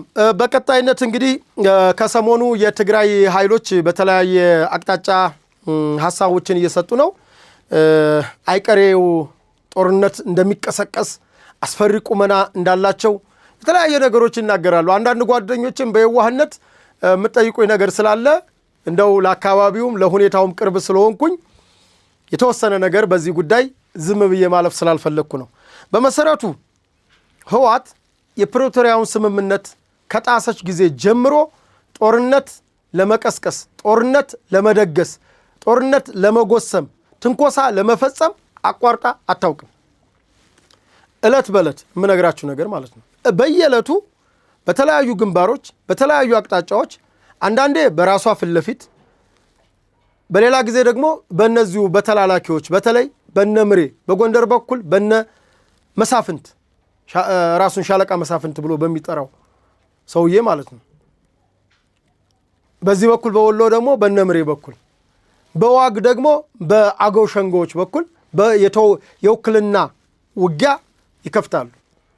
ያም እንግዲህ አንዳንዴ በአካባቢው ታጣቂ ቡድን ማነው በመንግስት ታጣቂ ኃይል ሲመለስ፣ አንዳንዴ ደግሞ ትንሽ የኃይል ሚዛን የማይመጣጠን ሲሆን መከላከያ ሰራዊታችን ገብቶ መታ አድርጎ ሲመለስ እናውቃለን። በቅርቡ እንኳ ሻዕቢያ፣ ህወሓት፣ ወያኔ ጁንታ ቡድን ማለት ነው የጽንፈኛው ወያኔ ቡድን ከእንደገና ደግሞ የአማራ ጽንፈኛ ቡድን እነ ሻለቃ መሳፍንት ራሱን ሻለቃ ብሎ የሚጠራው አካል እነ መሳፍንት በአድርቃይ በጎንደር በወልቃይት በኩል በተከዜ በኩል ሞክረው ተመተዋል። በደንብ አድርገው ነው የተደመሰሱት። 501ኛ ኮር ነው የመታቸው። ከተመቱ በኋላ ድሮን መታን አሉ። አንዳንዴም ዲጂታል አሉ አንዳንድ ልጆች ድሮን ይላሉ። እነሱ የሚሉትን ግን ድሮን አይደለም የመታቸው። በምድር ገጠሙ፣ በምድር ተመቱ፣ አለቀ። አሁንም የነበራችሁ ዝግጅት ይታወቃል፣ ያላችሁ ዝግጅት ይታወቃል። በቅርቡ ባለፈው ድሮን አንድ ወደ ሱዳን ሊወስዱ ሲሉ ቦርደር መጠበቅ በነገራችን ላይ እንደውም የኢትዮጵያ መንግስት ትልቁ የሚወቀስበት ወያኔ ከሻዕቢያ ጋር የዚህን ያክል እስከምትፈነጭ ለምን ዝም አልክ ካልሆነ በስተቀር ህግ ማስከበርና መገሰጽ ያለ ነው። ድሮን የመታቸው ባለፈው ወር ነው። ባለፈው ወር አርሚ 70 የሚሉት አርሚ 70 ብሎ በሱዳን በኩል ሰው የሚሸጥ ቡድን ድሮ በ18ኛው ክፍለ ዘመን የቀረ የባሪያ ንግድ፣ ለዛውም ኢትዮጵያኖች ባርነትን ያወገዝን የታገልን ያደዋ ልጆች ነን። እኛ እኮ ያደዋ ድል ባለቤቶች ነን። ዛሬ ግን በወያኔያዊ አስተሳሰብ ምክንያት የትግራይ ልጆች ለሱዳን ይሸጣሉ። የሚያሳዝነው ለሱዳን ነው የሚሸጡት። ለሱዳን በ$250 ተሽጠው $250 100ውን ወያኔ 100ውን ሻቢያ 50ውን ደግሞ ታጣቂ ይወስዳል። ራሱ ያን የተሸጠው ታጣቂ ማለት ነው። በስሙ ግን $250። ይሄን የትግራይ ልጆች ታውቃላችሁ። ክረምት ይላሉ። ሌላው በክረምት ውጊያ እዚህ ጋር መናገር የምፈልገው እስቲ ውጊያ ስለምናቅ ማለት ስለምንተዋወቅ ውጊያ ላይ የክረምት ውጊያ የኢትዮጵያ መከላከያ ሰራዊት ከሰሜን ተራራ ከራስ ዳሸን እንግዲህ የኢትዮጵያ ትልቁ ተራራ ራስ ዳሸን ነው። ከራስ ዳሸን እስከ ዳሉል ድረስ የኢትዮጵያ መከላከያ ሰራዊት አለ። ከራስ ዳሸን በላይ ብርድ የለም፣ በረዶ የለም። ራስ ዳሸን ላይ 24/7 የሚዋጋ ምሽግ የሚያድር ሰራዊት ነው ያለን። ቡሬ ማንዳ ቡሬ ሻቢያ ታውቃለች። ይሄን ሻቢያ በደንብ አርጋ ቡሬ ላይ 24/7 የሚጠብቅ ድንቅ ሙቀት የሚቋቋም ከራስ በፊት ላገር የሚል ጠንካራ ሰራዊት ያላት ናት ኢትዮጵያ። የትኛውም አየር ክልል ጭቃው፣ በረዶው፣ ዝናቡ፣ ቁሩ፣ ሐሩሩ፣ ጥሙ የሚቋቋም ከእንደገና የኢትዮጵያ ሰራዊት ስልጠናውን ሁሉም የዓለም ወታደሮች ያውቁታል። አሜሪካኖች ያውቁታል፣ ራሻዎች ያውቁታል። የተመሰከረለት የተጨበጨበለት በተለይ በችግር ውስጥ የሚጸና ሰራዊት ማለት የኢትዮጵያ መከላከያ ሰራዊት ነው። የትግራይን ልጅ ለማስፈጀት ግን እነ ደብረ ጽዮን የሚባሉ እነ ሞንጀሪኖ የሚባሉ እነ ምግበ የሚባል ጆን መዲድ የሚባል በፖለቲካ የደነቆሩ የስልጣን ላይ ወንበር ላይ ተቸንክረን ንቅር ያሉ ዘመኑን የማይዋጁ ፖለቲከኛንን ባዮች ወታደርነን ባዮች ባህላዊ ጄኔራሎች ናቸው። ዛሬ የትግራይን እናት ደግመው ደጋግመው እያቆሰሉና እያስለቀሱ ለመኖር የሚፈልጉ የድሃ ልጅ $250 እየሸጡ ማለት ነው። $250ን ደግሞ ለልጅየው አይሰጡት፣ የሚሰጡት ለሻቢያ። ምክንያቱም ሻቢያ ደላላ ነው። ሻቢያ አሁን ከኢትዮጵያ መንግስት ጋር አጣልቶ ትግራይ ክልልን ጦርነት ውስጥ ከቶ እውነት ለመናገር መበቀል የሚፈልገው ሻቢያ ነው። አሁን እነሱ አሁን አብይ አህመድ ይላሉ፣ ብልጽግና ምናምን ይላሉ አይደል? ሻቢያ አሁን አንደኛ የትግራይ ህዝብና የትግራይ ክልል ጠላት ማለት ሻቢያ ነው። ለምን? ከመንግስት ጋር ጦርነት በይፋ እንዲከፈት ይፈልጋል። ከዛ በኋላ ማን ክፈቱ አላችሁ ብሎ ወያኔዎችን ጥዶ የትግራይን ህዝብ ጥዶ እዛ እሱ መንግስት ነው ከኢትዮጵያ መንግስት ጋር ለመደራደር ጊዜ አይፈጅበትም። ይሄ ቡድን ግን ትላንትና በሰላማዊ ትግል በህወሓት በኩል ና ሲባል እንግዲህ አስቡት 6 ወር ተሰጠው ስብሰባ ጉባኤ አድርግ መላተ ጉባኤ ጠቅላላ ጉባኤ ጥራ ተብሎ ማለት ነው። አልጠራም አለ። 9 ወር ተሰጠው አልጠራም አለ። ህጋዊ ፓርቲው ህጋዊ እንትኑ ተሰረዘ። ተገፋ ነው የሚባለው። ይሄ ጉባኤ አላደርግም ብላ ነው ህወሓት የተሰረዘችው። ሌላ እኮ ነገር የለም። በምርጫ ቦርድ ህግ ደግሞ መተዳደሪያ ደንብ በነገራችን ላይ የፓርቲ ዕውቀት ለሌላችሁ ሰዎች መተዳደሪያ ደንብ የራሳችሁ ነው። በ3 ዓመትም በሉ በ2 ዓመትም ጠቅላላ ጉባኤ እናደርጋለን ትላላችሁ። ጠቅላላ ጉባኤ ስታደርጉ ደግሞ የምርጫ ቦርድ ተወካይ መጥቶ ጉባኤውን ይታዘባል። ተደርጓል አልተደረገም፣ ስነ ስርዓቱ ዲሞክራሲያዊ ነው አይደለም የሚለውን የምርጫ ቦርድ ተወካይ መጥቶ ነው የሚታዘበው። ህወሓት ለዚህ ፈቃደኛ ስላልነበረ ተሰርዛለች። ከዛ በኋላ የትግራይን ፖለቲካ ይዞት የነበረው የትግራይን ጊዜያዊ አስተዳደር ይዞት የነበረው የፕሪቶሪያው ስምምነት ነው። የፕሪቶሪያውን ስምምነት ደግሞ የተሰጡ ነጥቦችን አንድ ባንድ የጣሰው ራሱ የህወሓት ቡድን ነው። አንደኛ ጊዜያዊ መንግስቱን ጊዜያዊ አስተዳደሩን ባለማሰራት፣ ሁለተኛ ተፈናቃዮችን ወደ ቀያቸው እንዳይመለሱ የፖለቲካ መሳሪያ አድርጎ በመያዝ፣ ሶስተኛ ለተፈናቃዮች የሄደውን ሰብአዊ ድጋፍ ለፖለቲካ ዓላማ በመዋልና ለተፈናቃዮቹ ሰብአዊ ድጋፍ እንዳይደርስ አፍኖ በመያዝ በመሸጥ ለሻቢያ ነው የሸጡት። ስንዴውን ለሻቢያ፣ ዘይቱን ለሻቢያ። ሻቢያ ከየት ታመርታለች? ለሻቢያ ነው የሰጡት። ለትግራይ ተፈናቃዮች ተብሎ የኢትዮጵያ መንግስት እኔ በዚህ በኩል የአደጋ መከላከል ስጋት መስሪያ ቤቱን ሳላመሰግን አላልፍም። ሌላ ጊዜ አሁን ቅድም ያልናቸው አሉ የአማራ ክልልን ፖለቲካ በዛ ልክ በትግራዩ ልክ መልስ ተሰጥቶ ቢሆን ይሄ ሁሉ ጥንቅጥ ባልመጣ። የትግራይን ግን ህጸጽ እያሉ አጀንዳ ሲፈጥሩ መጣና አረ እላፊ እንደውም የሁለት ወር አለ አሁን እንደውም ከላኩት ሰብአዊ ድጋፍ የሁለት ወር እላፊ ሰጥቻቸዋለሁ። እሺ አምጡ ሲባሉስ የለም ተሽጧል። ታዲያ ራብተኛን ይዞ ስደተኛ ማን ነው ተፈናቃይን ይዞ ስደተኛ ለከለላ ሀገር ለመጣ ነው ተፈናቃይ ነው እንደ ሀገር ሰው ተፈናቃይ ነው። ከአንድ ቦታ በጸጥታም በተፈጥሮም በምንም ይፈናቀላል ሲስተካከል ይመለሳል።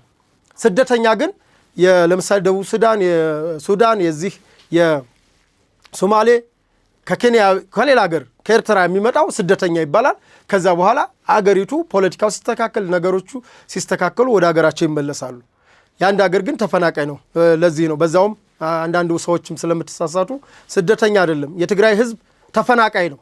አሁንም እየተፈናቀለ ነው። ትላንት ይኸውላችሁ ቅድም ብያቸዋለሁ ወያኔዎቹ በሰሩት በሌሎች ላይ በሰሩት ፖለቲካ ብሔርተኝነትን ባሰፈኑበት ምክንያት ከተለያዩ ክልሎች ከኦሮሚያ ከአማራ ክልል ከሌላ ክልሎች ተፈናቅለው ወደ ትግራይ ሄዱ።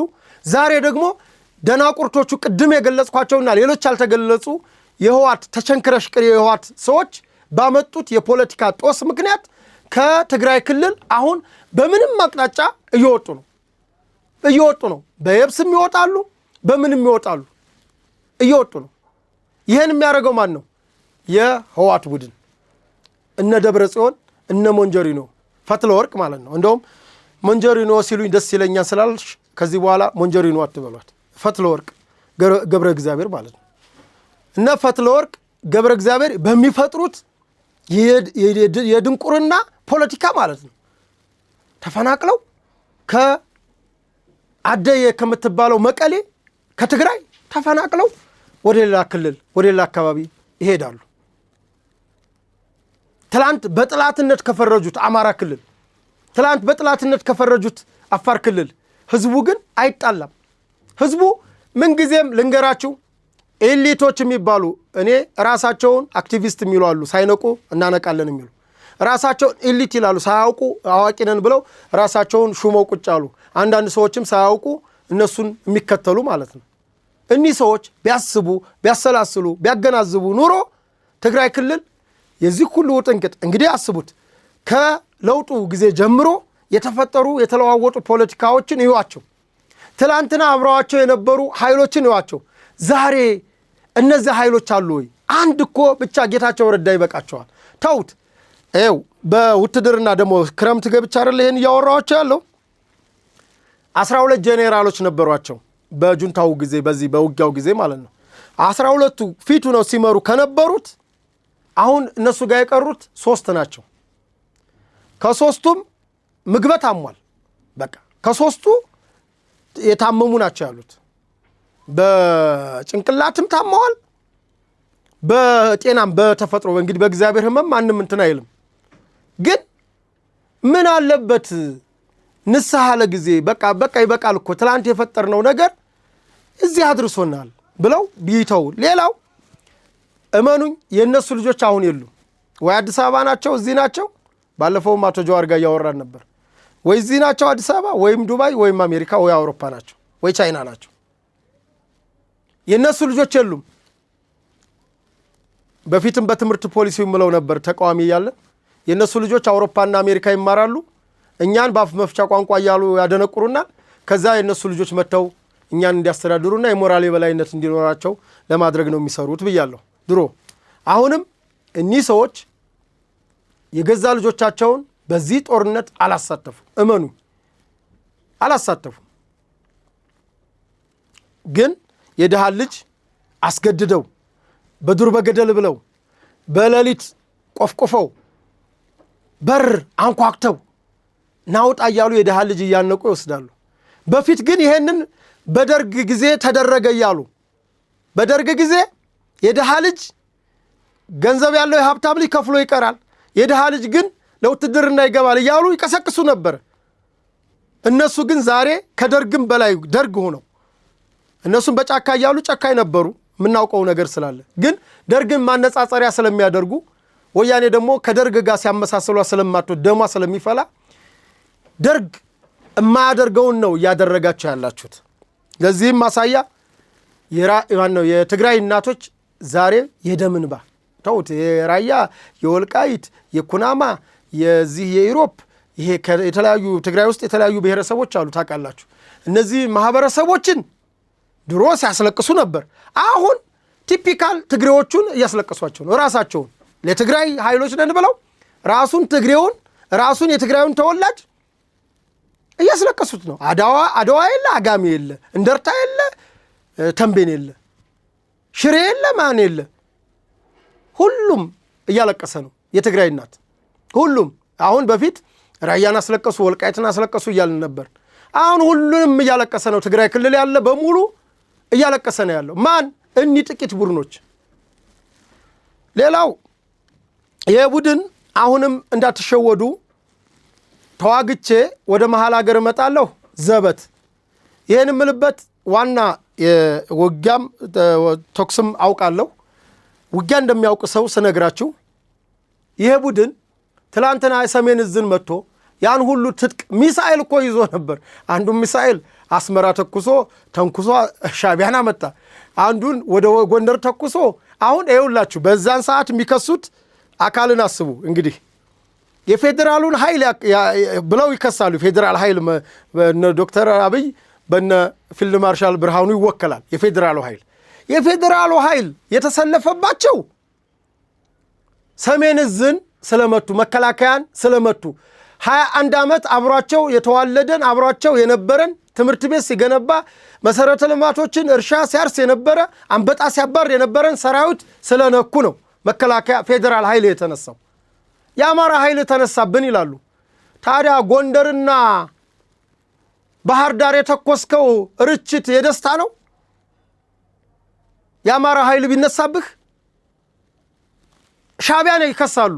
እኔ ሻቢያ ዛሬ ወግኛ አይደለም ለሻቢያ ትላንት ሻቢያን የከሰሱት ግን እነሱ አስመራ እኮ ኢንተርናሽናል እኮ ውጊያ እኮ ነው የከፈታችሁት ጎበዝ። እንደውም ሻቢያዎች ኢትዮጵያ ወረረችን ብለው ለዓለም አቀፉ ማህበረሰብ ሳይከሱ ራሳችሁ መተው ስለመቷቸው ሊመሰገኑ ይገባል። ሻቢያ ስለነካቸዋቸው ነው። ሮኬት ተኮስ ከአስመራ ላይ መጥቶ የ89 በቀሉን ተበቀለ። ፍቅር በፍቅር ያላችሁ ስለምታውቁት እስከ 89 እኮ ፍቅር ነበረ ሻቢያና ወያኔ። የቡና ንግዱን ስታቋርጡበት ለሆቴል ሌሎች ጋራጆች ምናምን አቶ መለስ ዜናዊ ያይናችሁ ከለር አላማረንም ብሎ ሲያባር ከዛ በኋላ ያቺ ሁሉ ቂማለች በሻቢያ ውስጥ መጥቶ ያንን ነገር አደረገ። ኢሰባዊ ድርጊት እኔ ኢሰባዊ ድርጊቱን ደግፌ አይደለም በነገራችን ላይ ዛሬ ያላችሁበት ፖለቲካ ስለሚያናድ ነው። ራሳችሁ ጠግባችሁ ነው አስመራም የተኮሳችሁት፣ ባህር ዳርም የተኮሳችሁት፣ ጎንደርም የተኮሳችሁት። አማራ ኃይል ተነሳብኝ ብትሉ ነክታችሁት ተውት። ርስት ምናምን የሚባለው እርሱት። ራሳችሁ ጎንደር ምን ልታረጉ ጎንደርን ትመታላችሁ? ምን ልታረጉ ባህር ዳርን ትመታላችሁ? ፌዴራል የምትሉት የማይነካውን የኢትዮጵያ የመጨረሻ ጋሻ የሆነው ጀግናውን መከላከያ ሰራዊት ስለነካችሁ ነው። ንብ ቀፎዋ ሲነካ ይከብሃል። ማር ዝም ብሎ አይገኝም። ማሩ ስልጣን ነበረ፣ ስልጣኑንም አላገኛችሁም። ትርፉ ምንድነው? ሰራዊት ብላችሁ የደሃን ልጅ የደሃን እናት አስለቀሳችሁ። አለቀ። አለቀ ግን ማለት ብቻ አይደለም፣ አልቀን አለኛም። ኢትዮጵያን አጸናለሁ ያለና ኢትዮጵያን አፈርሳለሁ ያለ ገጠመ። ኢትዮጵያን አፈርሳለሁ ያለው ተሸነፈ። ትግራይ ተሰሪ ብላችሁ መጣችሁ። ለትግራይ ምንም ሳታተርፉለት ቀራችሁ። ኢትዮጵያን ግን እንታደጋለን ያለው በደሙ ባጥንቱ ሙቶ ቆስሎ ተማርኮም በሉት ግን ኢትዮጵያን አጸና። ይሄ ነው። ትላንትና በዛ አቅማችሁ ያልቻላችሁትን ዛሬ በምንም ሁኔታ አትችሉትም። አንድ የጭናን ታሪክ ልንገራችሁ። እንደምታስታውሱት 2013 ነሐሴ 24 25 26 27 28 ድረስ በጭና በተደጋጋሚ ለ5 ለ6 ቀን ያለ እረፍት ሲቪል አልቀራችሁ ሚሊተሪ አልቀራችሁ መጣችሁ። ከዛስ 10 የጁንታ የትግራይ ኃይል ጦር መጣ። 10 ክፍለ ጦር፣ አንድ ኮማንዶ ክፍለ ጦር ጨምሮ። በኢትዮጵያ በኩልስ የነበረው የቃኘው ሻለቃ፣ የካራማራ፣ የጭና ክፍለ ጦር 57ኛ 72ኛ 5 ክፍለ ጦር ብቻ ነው የገጠመው። እና ፋኖ ህዝቡ ሆ ብሎ እና የኦሮሚያ ሚኒሻ ከኦሮሚያ ክልል የመጣ የወለጋ የሐረር ሚኒሻ ነው የገጠማችሁ። የአማራ ልዩ ኃይል ነው የገጠማችሁ። ይሄ ገጠማችሁ። ያ ሁሉ ኃይል ጭና ላይ ረገፈ። በዚህም ረገፈ፣ በዛም ረገፈ።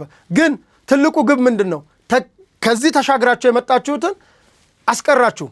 የኢትዮጵያን የዚህ የጎንደርን ኮሪደር እንቆርጣለን ብላችሁ የመጣችሁትን አሳፍሮ መለሳችሁ። ይሄ የቅርብ ታሪክ ነው። ይሄንን ጄኔራል አዘዘውን መጠየቅ ትችላላችሁ። በበላይነት የምዕራብ ዕዝን በሰዓቱ ሲመሩ የነበሩትን ሌተናል ጄኔራል መሰረትን መጠየቅ ትችላላችሁ። በሰዓቱ እንደ ሌሎች ዘመቻዎች እንደ ቡርቃው እንደ ወሎ ግንባር ይፋይ እንደ ጋሸናው ይፋ ስላልሆነ እንጂ ፊልድ ማርሻል ብርሃኑ ጁላን ጠቅላይ ሚኒስትር ዶክተር አብይ አህመድ እዛው ዳባት ላይ ሆነው ነው ደባርቅ ላይ ሆነው ነው ሲመሩት የነበረው። ይሄ ነው ታሪካችሁ። ምን ታሪክ አላችሁ? ስለ ምርኮ የምታወሩት እኔ አሁን ብዙ የሚያስቁኝ ነገር አለ። የትግራዩ ኃይል ምርኮ ይላል፣ የአማራ ጽንፈኛውም ከነሱ ነው ፕሮፓጋንዳ የሚወስደው ምርኮ ይላል። እንደው ስለ ምርኮ እናውራና የምርኮኛ ወሬ ከስብሐት ነጋ በላይ ተዋርዶ የተማረካል እንዴ? ከቅዱሳን ነጋ። እሺ ስለ ጀግና ኢትዮጵያ መከላከያ ሰራዊታችን ዲሲፕሊንስ ከቆላ ተንቤን የሰሜን ዕዝን የመሰለ ያን ግዙፍ ሰራዊት እንዳልወጋችሁ በክብር ተንከባክቦ ከቆላ ተንቤን በሄሊኮፕተር አዲስ አበባ ድረስ አምጥቶ በክብር ያሰረ በሕግ የጠየቀ በኋላም እኒህ ሽማግሌዎች ብሎ በክብር በምህረት የለቀቀ መንግስት አለ እንዴ? እንደ ኢትዮጵያ መንግስት፣ እንደ ኢትዮጵያ ሰራዊት። የኢትዮጵያ ሰራዊትን እኮ የስብሐት ነጋ ልጅ እኮ ነግሮናል። በቃ አባቴን ሲይዙት እኔን ሲይዙ በክብር ነው ያዘን። በቃ ከዚህ በላይ እኮ ምስክርነት የለም። ይሄ ወጨበሬ እዛ ውጭ ሆነህ በሚዲያ በዩቲዩብ ምሸቅልና የምትሳደብ እናንተን አይመለከትም። እናንተ እዛ ሆናችሁ የደሃ ልጅ አስገድሉ፣ ዛሬም ጦርነት አይቆምበሉና እኔ ይሄን ሁሉም ብለው በነገራችን ላይ አቅማችሁን አውቃችሁ እንድትቀመጡ እንጂ የትግራይ ልጅ አንድም እንዲገደል ፍላጎት የለኝም። የኢትዮጵያ ልጅ ነው። አንድም አደብ ገዝቶ በህግ ተዳድሮ በህግ ተገዝቶ መተዳደር አለበት። አማራ ክልልም እንደዛው ሁሉም ከህግ በታች ነው። ሁሉም በህግና በስርዓቱ ነው ጥያቄ መጠየቅ፣ ጥያቄ ማስመለስ። ከዛ ውጭ ግን ጥላትነትን እንኳን ማታቅ የትላንትና ጥላት ያልከውን አቅፍ አዝለህ እየመጣህ ምን ልታመጣ? ሻቢያን አዝለህ የምታመጣው ለውጥ የለም። ግብፅን አዝለህ የምታመጣው ክብር የለም ውርደት ካልሆነ በስተቀር። እና ይህን ነው እና ክረምት ምናምን የምትሉን ነገር ክረምትን ትላንት አይታችሁታል። ነሐሴ ነው እያልኩ ያለሁት። ነሐሴ 24 በላይ ጭናኮ ማለት ጭጋጉ ራስ ዳሸን ነው። ራስ ዳሸን ጭጋጉ ወገንን ከዚህ ከቅርብ ርቀት ከ1 ሜትር እንኳን ማየት የማይቻል ክፍት ሲል እኔ በዛ አልነበርኩ በዛ ግንባር የነገሩኝ ክፍት ሲል ጥላት ነው፣ ክፍት ሲል ወገን ነው። ጥላት ነው ብለህ ልትመታው እንዲህ ስክትል ወገን ነው። በዚህ በደመና ግርዶሽ እኮ ነው ውጊያ የተካሄደው። ከዚህ በላይ ጥንካሬ አለ እንዴ? ከዚህ በላይ ጀግንነት አለ እንዴ? ከዚህ በላይ ጀግንነት የለም። ብርድን ተቋቁሞ ራብን ብርድ ያስርባል ታውቃላችሁ። ይሄ ከማሰሩ እንትን ከማለቱ በላይ ያስርባል። ያን ሁሉ ተቋቁሞ በአንድ ብስኩት በአንድ እስቃጥላ የሚዋጋ ጀግና ሰራዊት ነው። ከምንም በላይ ደግሞ ሚኒሻችን፣ ከምንም በላይ ፋኖ በሰዓቱ የተዋደቀው ይሄ መታወቅ አለበት። ታሪክ ነው። ዛሬም የሰው ቦታ የሰው መሬት እወራለሁ ብለህ ስትመጣ ስልጣን እገለብጣለሁ ህጋዊ ስልጣን እገለብጣለሁ ብለህ ስትመጣ ዝም ብሎን ካብሎ የሚሰጥ የለም፣ ዋጋ ትከፍላለህ። ይሄ ነው። ወደ ሌሎች መረጃዎች የተወሰኑ ልበልና ፕሮግራም ልጨርስ።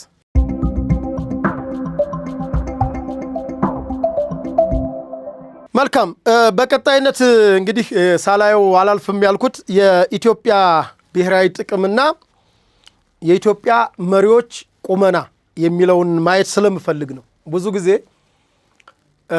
አሁን ያለውን መንግስት በተለይ በህጋዊ ፖለቲካ ፓርቲ ሆነው እንደ ኢህአፓ አይነት መሰሉኝ እንዲህ አይነት የመዘላበድ ነገር አለ።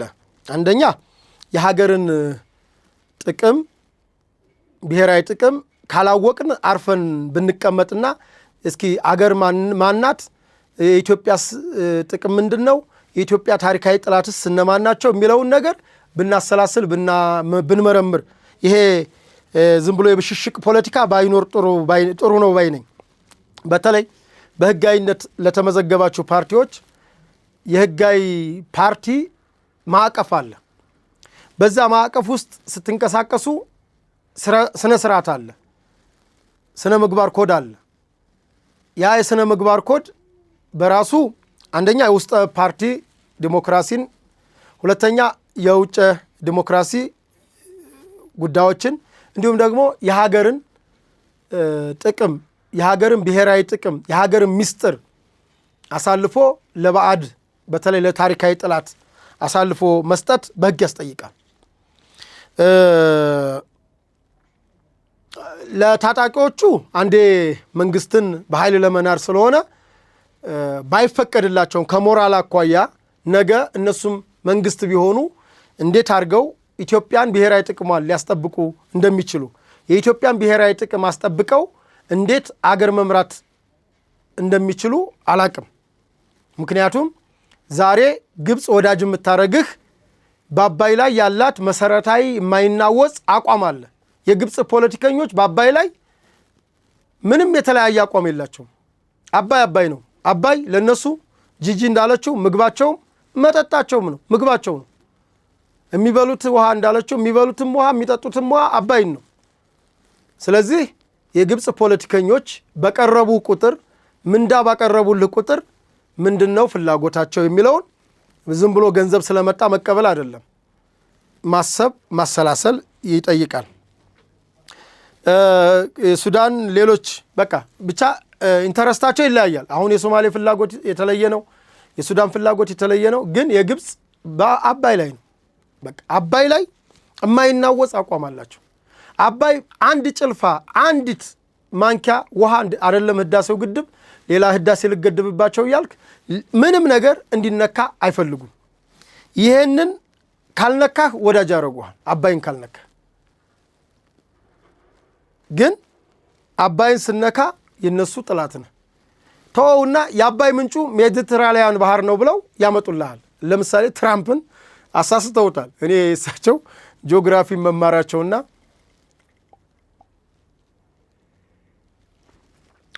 እንዴት ብለው አሜሪካን እያስተዳደሩ እንዳለ አላቅም።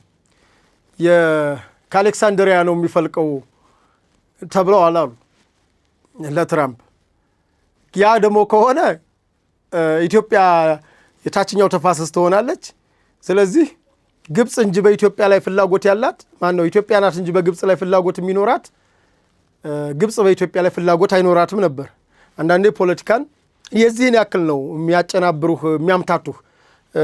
ቁማር በሉት በጣም ያምታቷቸዋል። እንግዲህ የግዙፉ አሜሪካን እንኳን ፕሬዝዳንት አይፈሩም ሲያምታቱ። እውነታው ሲገለጥ ምን ይፈጠራል? እሱ እንግዲህ አሜሪካ ጥቅም ናት እውነት ይላሉና እነሱ ከጥቅማቸው አንጻር ስለሆነ ጥቅማቸውን እስካስጠበቁላቸው ግብጾቹ አሌክሳንድሪያ ነው መነሻው ብለው ያፈራርሙሃል። ግን አንተ ለመፈረም ከተዘጋጀህ ምንም ጣጣ አይገጥምህም። ማዕቀብ የለብህ። አገዋ አትሰረዝ፣ ማን አትሰረዝ፣ ክፍት ይሆንልሃል። ጥቅም ስነካ ነው።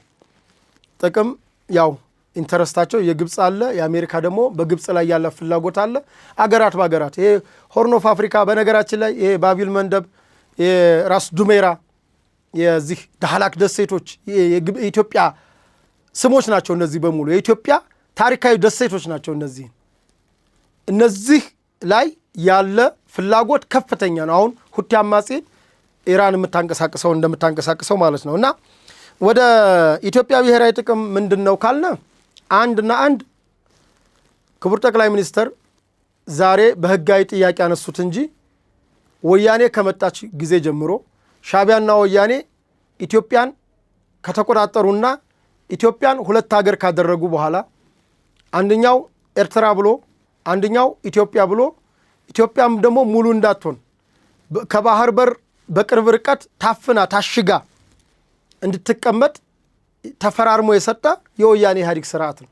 ለዛውም ገና በሽግግር ጊዜ ማለት ነው። ገና መንግስት ሆኖ ባልጸናበት ጊዜ ማለት ነው።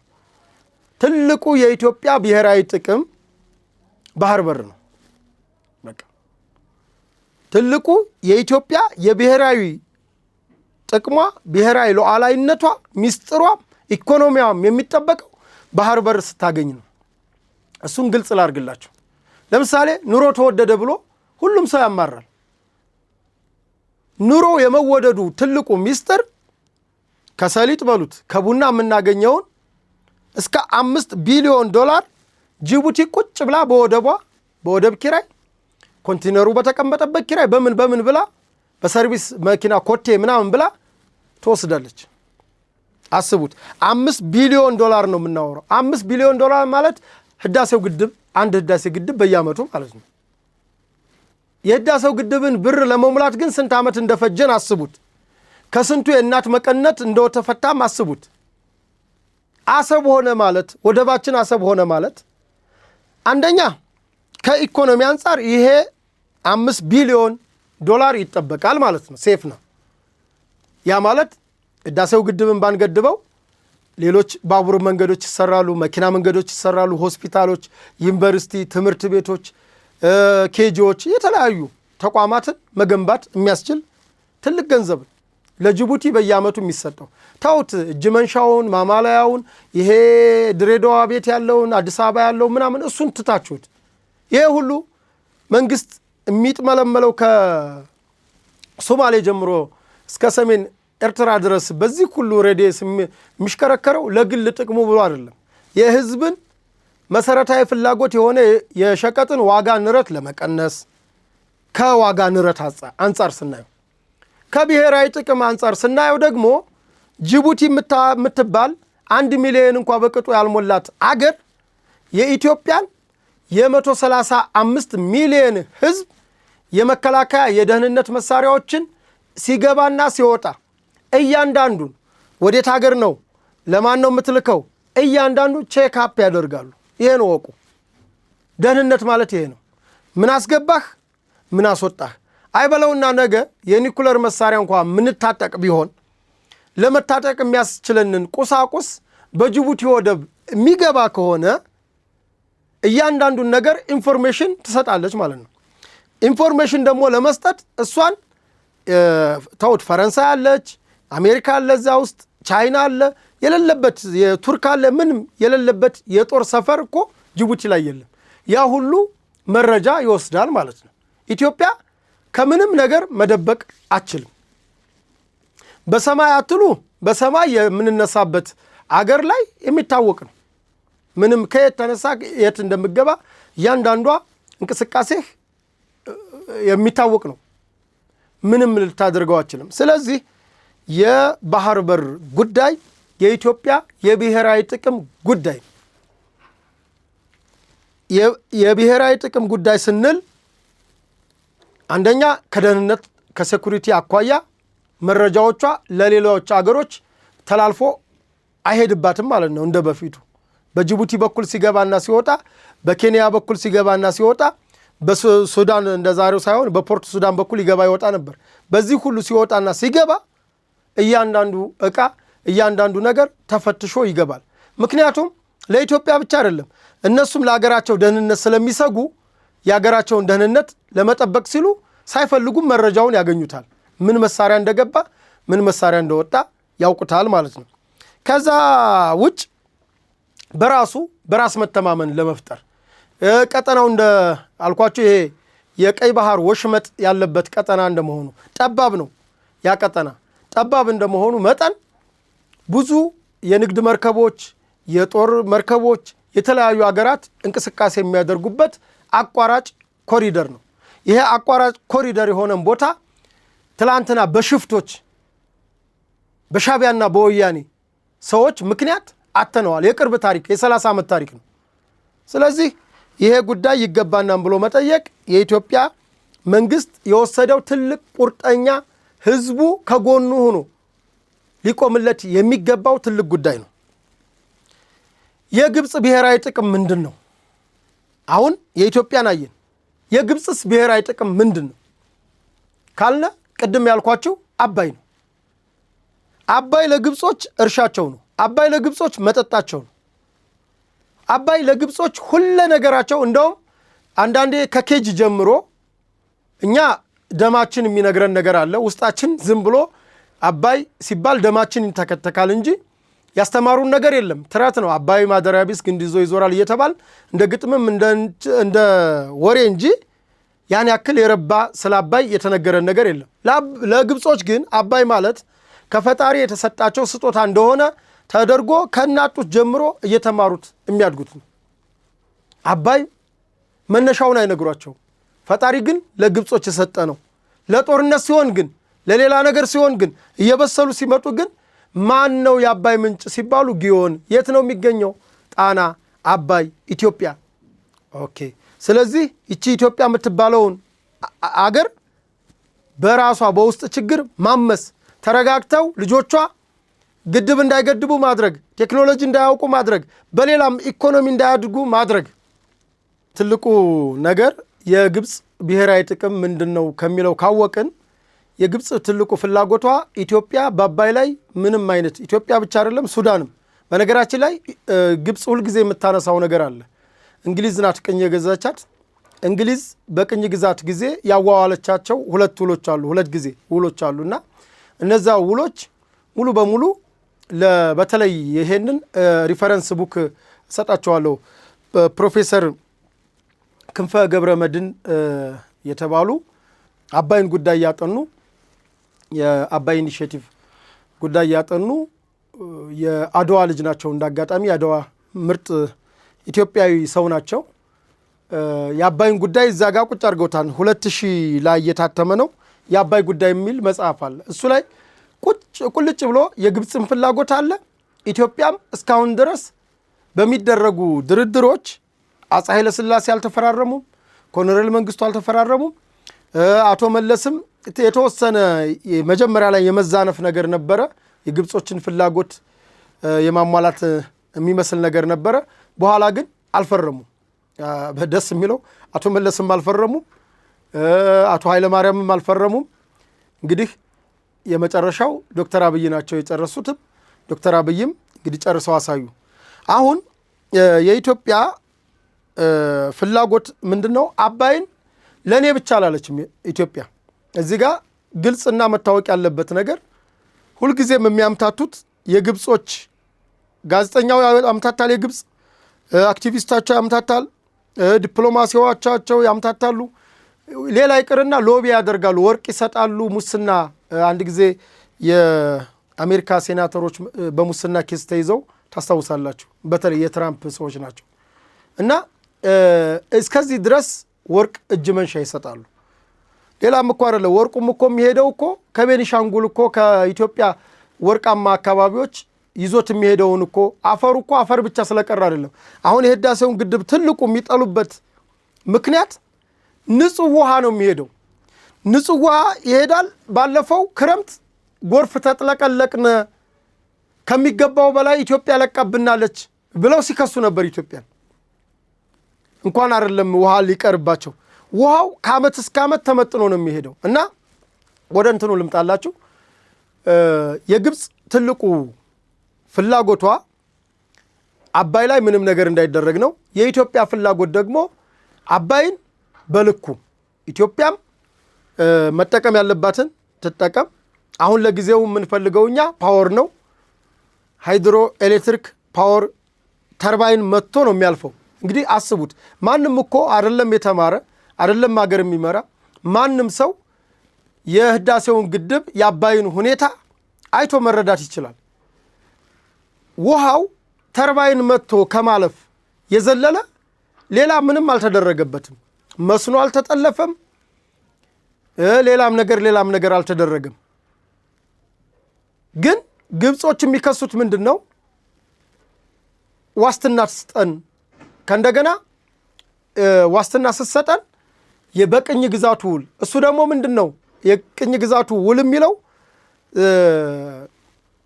74% ለግብፅ 26% ለላይኛው ተፋሰሶች ለላይኛው ተፋሰሶች እነማን ናቸው 11 በላይ ሀገር ናቸው እነ ኡጋንዳ አሉበት እነ ኬንያ አሉበት ከዚህ ከቪክቶሪያ ሐይቅ ስለሆነ ነጩ አባይ የሚነሳው ከዛ ጀምሮ ያሉ ሀገሮች በሙሉ ኢትዮጵያን ጨምሮ ትልቋን ሀገር ኢትዮጵያን ጨምሮ ደቡብ ሱዳን ራሷ ሱዳንን ሰሜን ሱዳንን ጨምሮ ሁሉም ቀሪውን 26% ይበቃቸዋል እኔ ግን ጠቅልዬ ልውሰድ ነው እያለች ያለችው ይሄንን በስምምነት ታድርግልኝ ኢትዮጵያ ነው ከዚህ በኋላም ግድብ አትገድብም ነው ለፓወር ማመንጫ ለምን የሚባል ነገር አይሰራም እያንዳንዷ ወንዞች ገባሮች ለምሳሌ መገጭ ደደሳ ሌሎች ሙገር የሚገብሩ አሉ ለአባይ አባይ ዝም ብሎ አባይ ሆኖ አልሄደም አባይን የሚገብሩለት ወንዞች ላይ ኢትዮጵያ ምንም አይነት ግድቦች አትገነባም እንዳትገነባ የሚያደርግ አሳሪ ውል ዋል ነው የምትለው ግብጽ ይሄ ነው ያን የአባይ ጉዳይ የሚለው መጽሐፍ ስታነቡት የምታገኙት አለ እዛው ላይ ሙያዊ ትንታኔ ይሰጣሉ ፕሮፌሰሩ ምንድነው አሁን አስዋን ግድብ ያለበት ቦታ በረሃማ ነው በጣም አባይ ሂዶ ተጠራቅሞ ኢቫፖር በትነት ወደ ሰማይ በትነት የሚባክንበት ቦታ ነው ኢትዮጵያ ላይ ግድቦች በኃይለ ሥላሴም በደርግም የተጠኑ አሉ 8 ግድቦች አሉ አሁን አንዱ ነው የተገደበው 7 ይቀራል ማለት ነው አባይ ላይ 7 ትልልቅ ግድብ ይቀራል እና እነዚህ ግድቦች አሁን እንደውም ታችኛው ላይ ነው ሄዶ የተገደበው ለደንበር 17-20 ኪሎ ሜትር ርቀት ያለ አሁን የሚገደቡ ግድቦች ደግሞ ወደ ላይ ወደ ደጋው አካባቢ ስለሆነ ትነት የለውም አይባክንም ከእንደገና ደጋው ላይ መገደቡ ውሃው በቋሚነት ተጠራቅሞ ወደ ታች እንዲፈስ ያደርጋል አሁን ግብጽ አስዋን ግድብ ከያዘው በላይ የተረጋጋ ውሃ ወደ ታች ሄዳም ብለው ምሁሩ ያስቀምጣሉ ማለት ነው ይሄን እውነት ግብጾቹ ጠፍቷቸው ሳይሆን ግብጾቹ የሚፈልጉት እንዳልኳችሁ ኢትዮጵያ ምንም አይነት ግድብ ሳትገድብ ኢትዮጵያ በአባይ ላይ ምንም ፍላጎት እንዳታሳይ የሚያደርግ ህግ ልዋዋል ነው ሌላው ታሪካዊ ጥላት ናት ግብጽ ሲባል ኤርትራን ትግል ከዚህ ከጀባሃም ከሻቢያም ጭምር በማገዝ በኋላም ሻቢያ ጎልቶ ሲወጣ ሻቢያዎችን በመያዝ እንግዲህ ሻቢያዎችን በማገዝ መንግስት ሲወርቅ ማለት ኮሎኔል መንግስቱ የሚመሩት የደርግ መንግስት ሲወርቅ ከዛ በኋላ እውቅና የሌለው በሽግግር ላይ ያለ መንግስት እውቅና ሰጥተው አገር እንድትሆን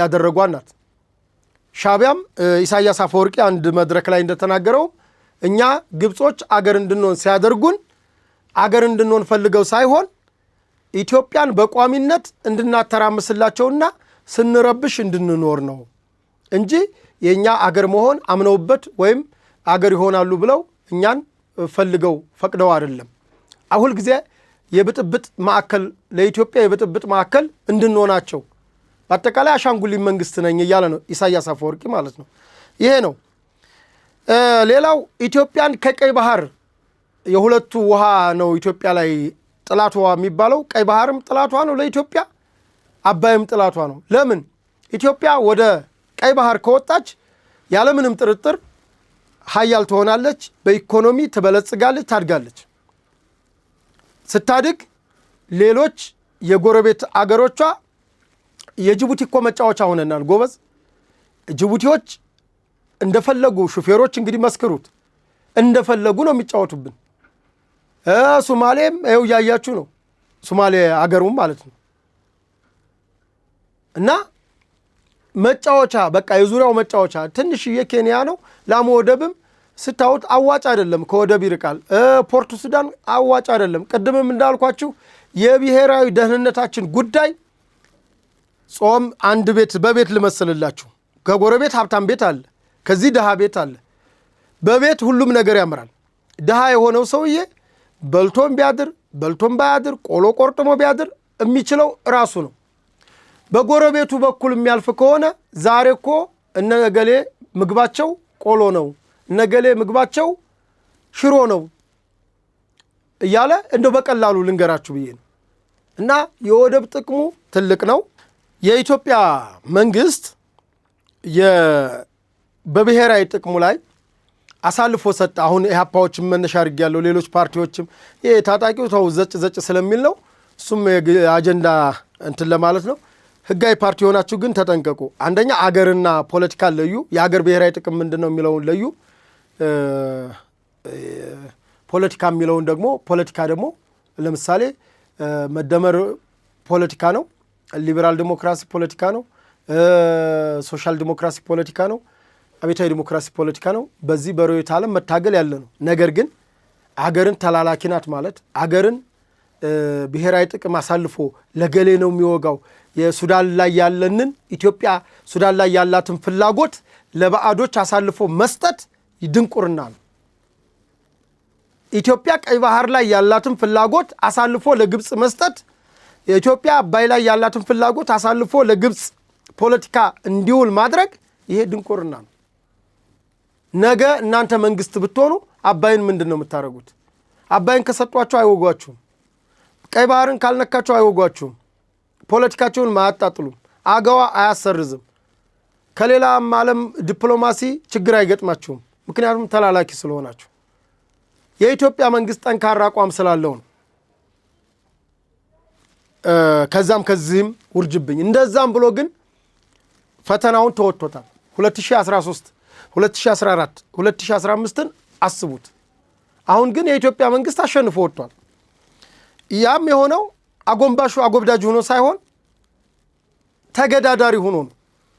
በሚሊተሪው ይሁት ሪፎርም ሰርቷል። በሲቪል አመራሩ ይሁት፣ በኮሪደር ልማት ይሁት፣ በስንዴ ልማት ይሁት፣ በህፃናት በትምህርት ቤት ምገባ ይሁት።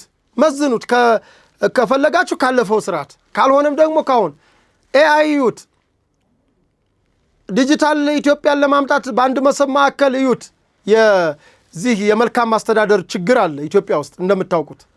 ያን የመልካም ማስተዳደር ችግር ለመፍታት ግልጸኝነትን ለማምጣት እየጣረ ነው። ያን ማገዝ ነው። ችግርም ካለበት ክፍተቱን ማሳየት። ከዛ ውጭ ግን ለግብጽ ማደር፣ ለሻቢያ ፖለቲካ፣ ሻቢያ ራሱ ተላላኪ ሆኖ ለተላላኪ መሆን ውርደት ነው እና የኢትዮጵያ ብሔራዊ ጥቅም ቀይ ባህር በርና የአባይ ጉዳይ ነው። የግብጽ ጥቅም ያ ነው። ግብጽ በአባይ ላይ ምንም ነገር እንዳይሰራ ኢትዮጵያን ማተራመስ ማመስ ትፈልጋለች። በዚህ ፖለቲካ ውስጥ ደግሞ ተዋናይ ለመሆን ጽንፈኛ ቡድን ታጥቆ የተነሳ ነው። ሸኔ፣ ጁንታ፣ ሻቢያ የታወቀ ነው። አገርም እንዲሆኑ አድርጓቸዋል። አሁን ደግሞ ሌላ ደግሞ ማተራመሻ ሌላ ውል ሄደው ስምምነቱን ኢሳያስ በነገራችን ላይ ኢሳያስ አውሮፕላን አገሪቱ ላይ የለም።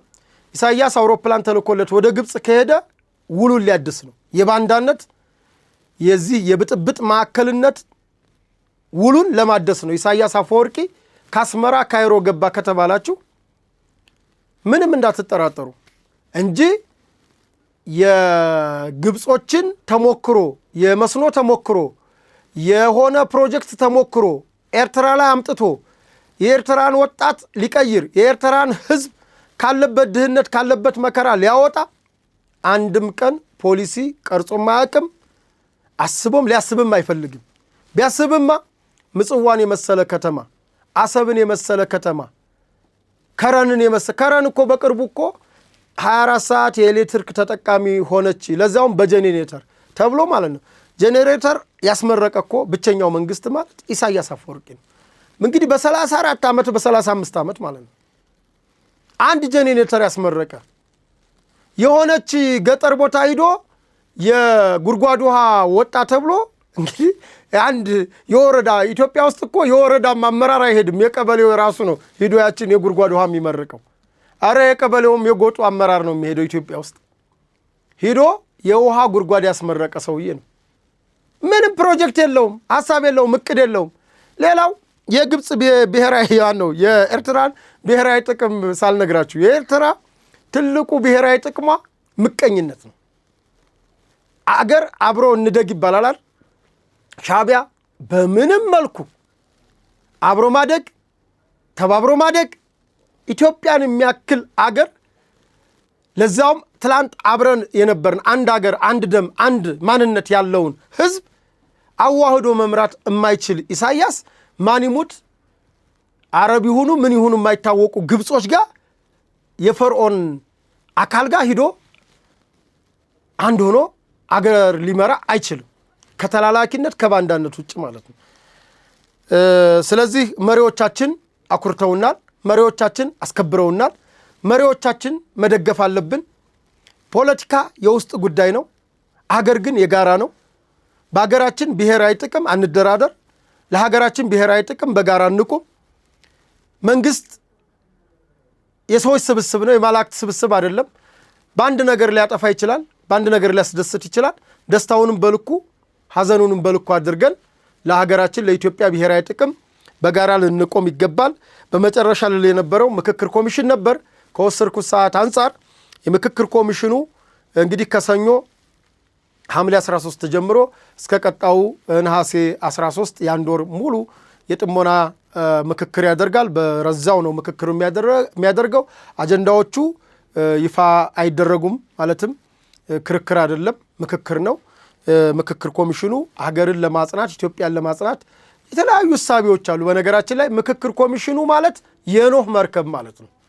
የኖህ መርከብ ውስጥ የተለያዩ አውሬዎች እንዳሉት ሁሉ የተለያዩ እንስሳቶች የተለያየ ባህሪያት እንዳለ ሁሉ ይሄም የምክክር ኮሚሽኑ የተለያዩ ሐሳቦች የተለያዩ አመለካከቶች ያሉበት ደግሞ ለኢትዮጵያ የሚጠቅም የጋራ የሆነ አጀንዳ የሚወጣበት እንዲሁም ደግሞ አገራችንን ለብጥብጥ ለተለያዩ ሁከቶች የዳረገውን ህገ መንግስት እንዲቀየር ትልቅ መድረክ ነውና ይሄ መድረክ እንዲጸና የሁላችንም የጋራ ጥረት ያስፈልጋል ነው የምለው።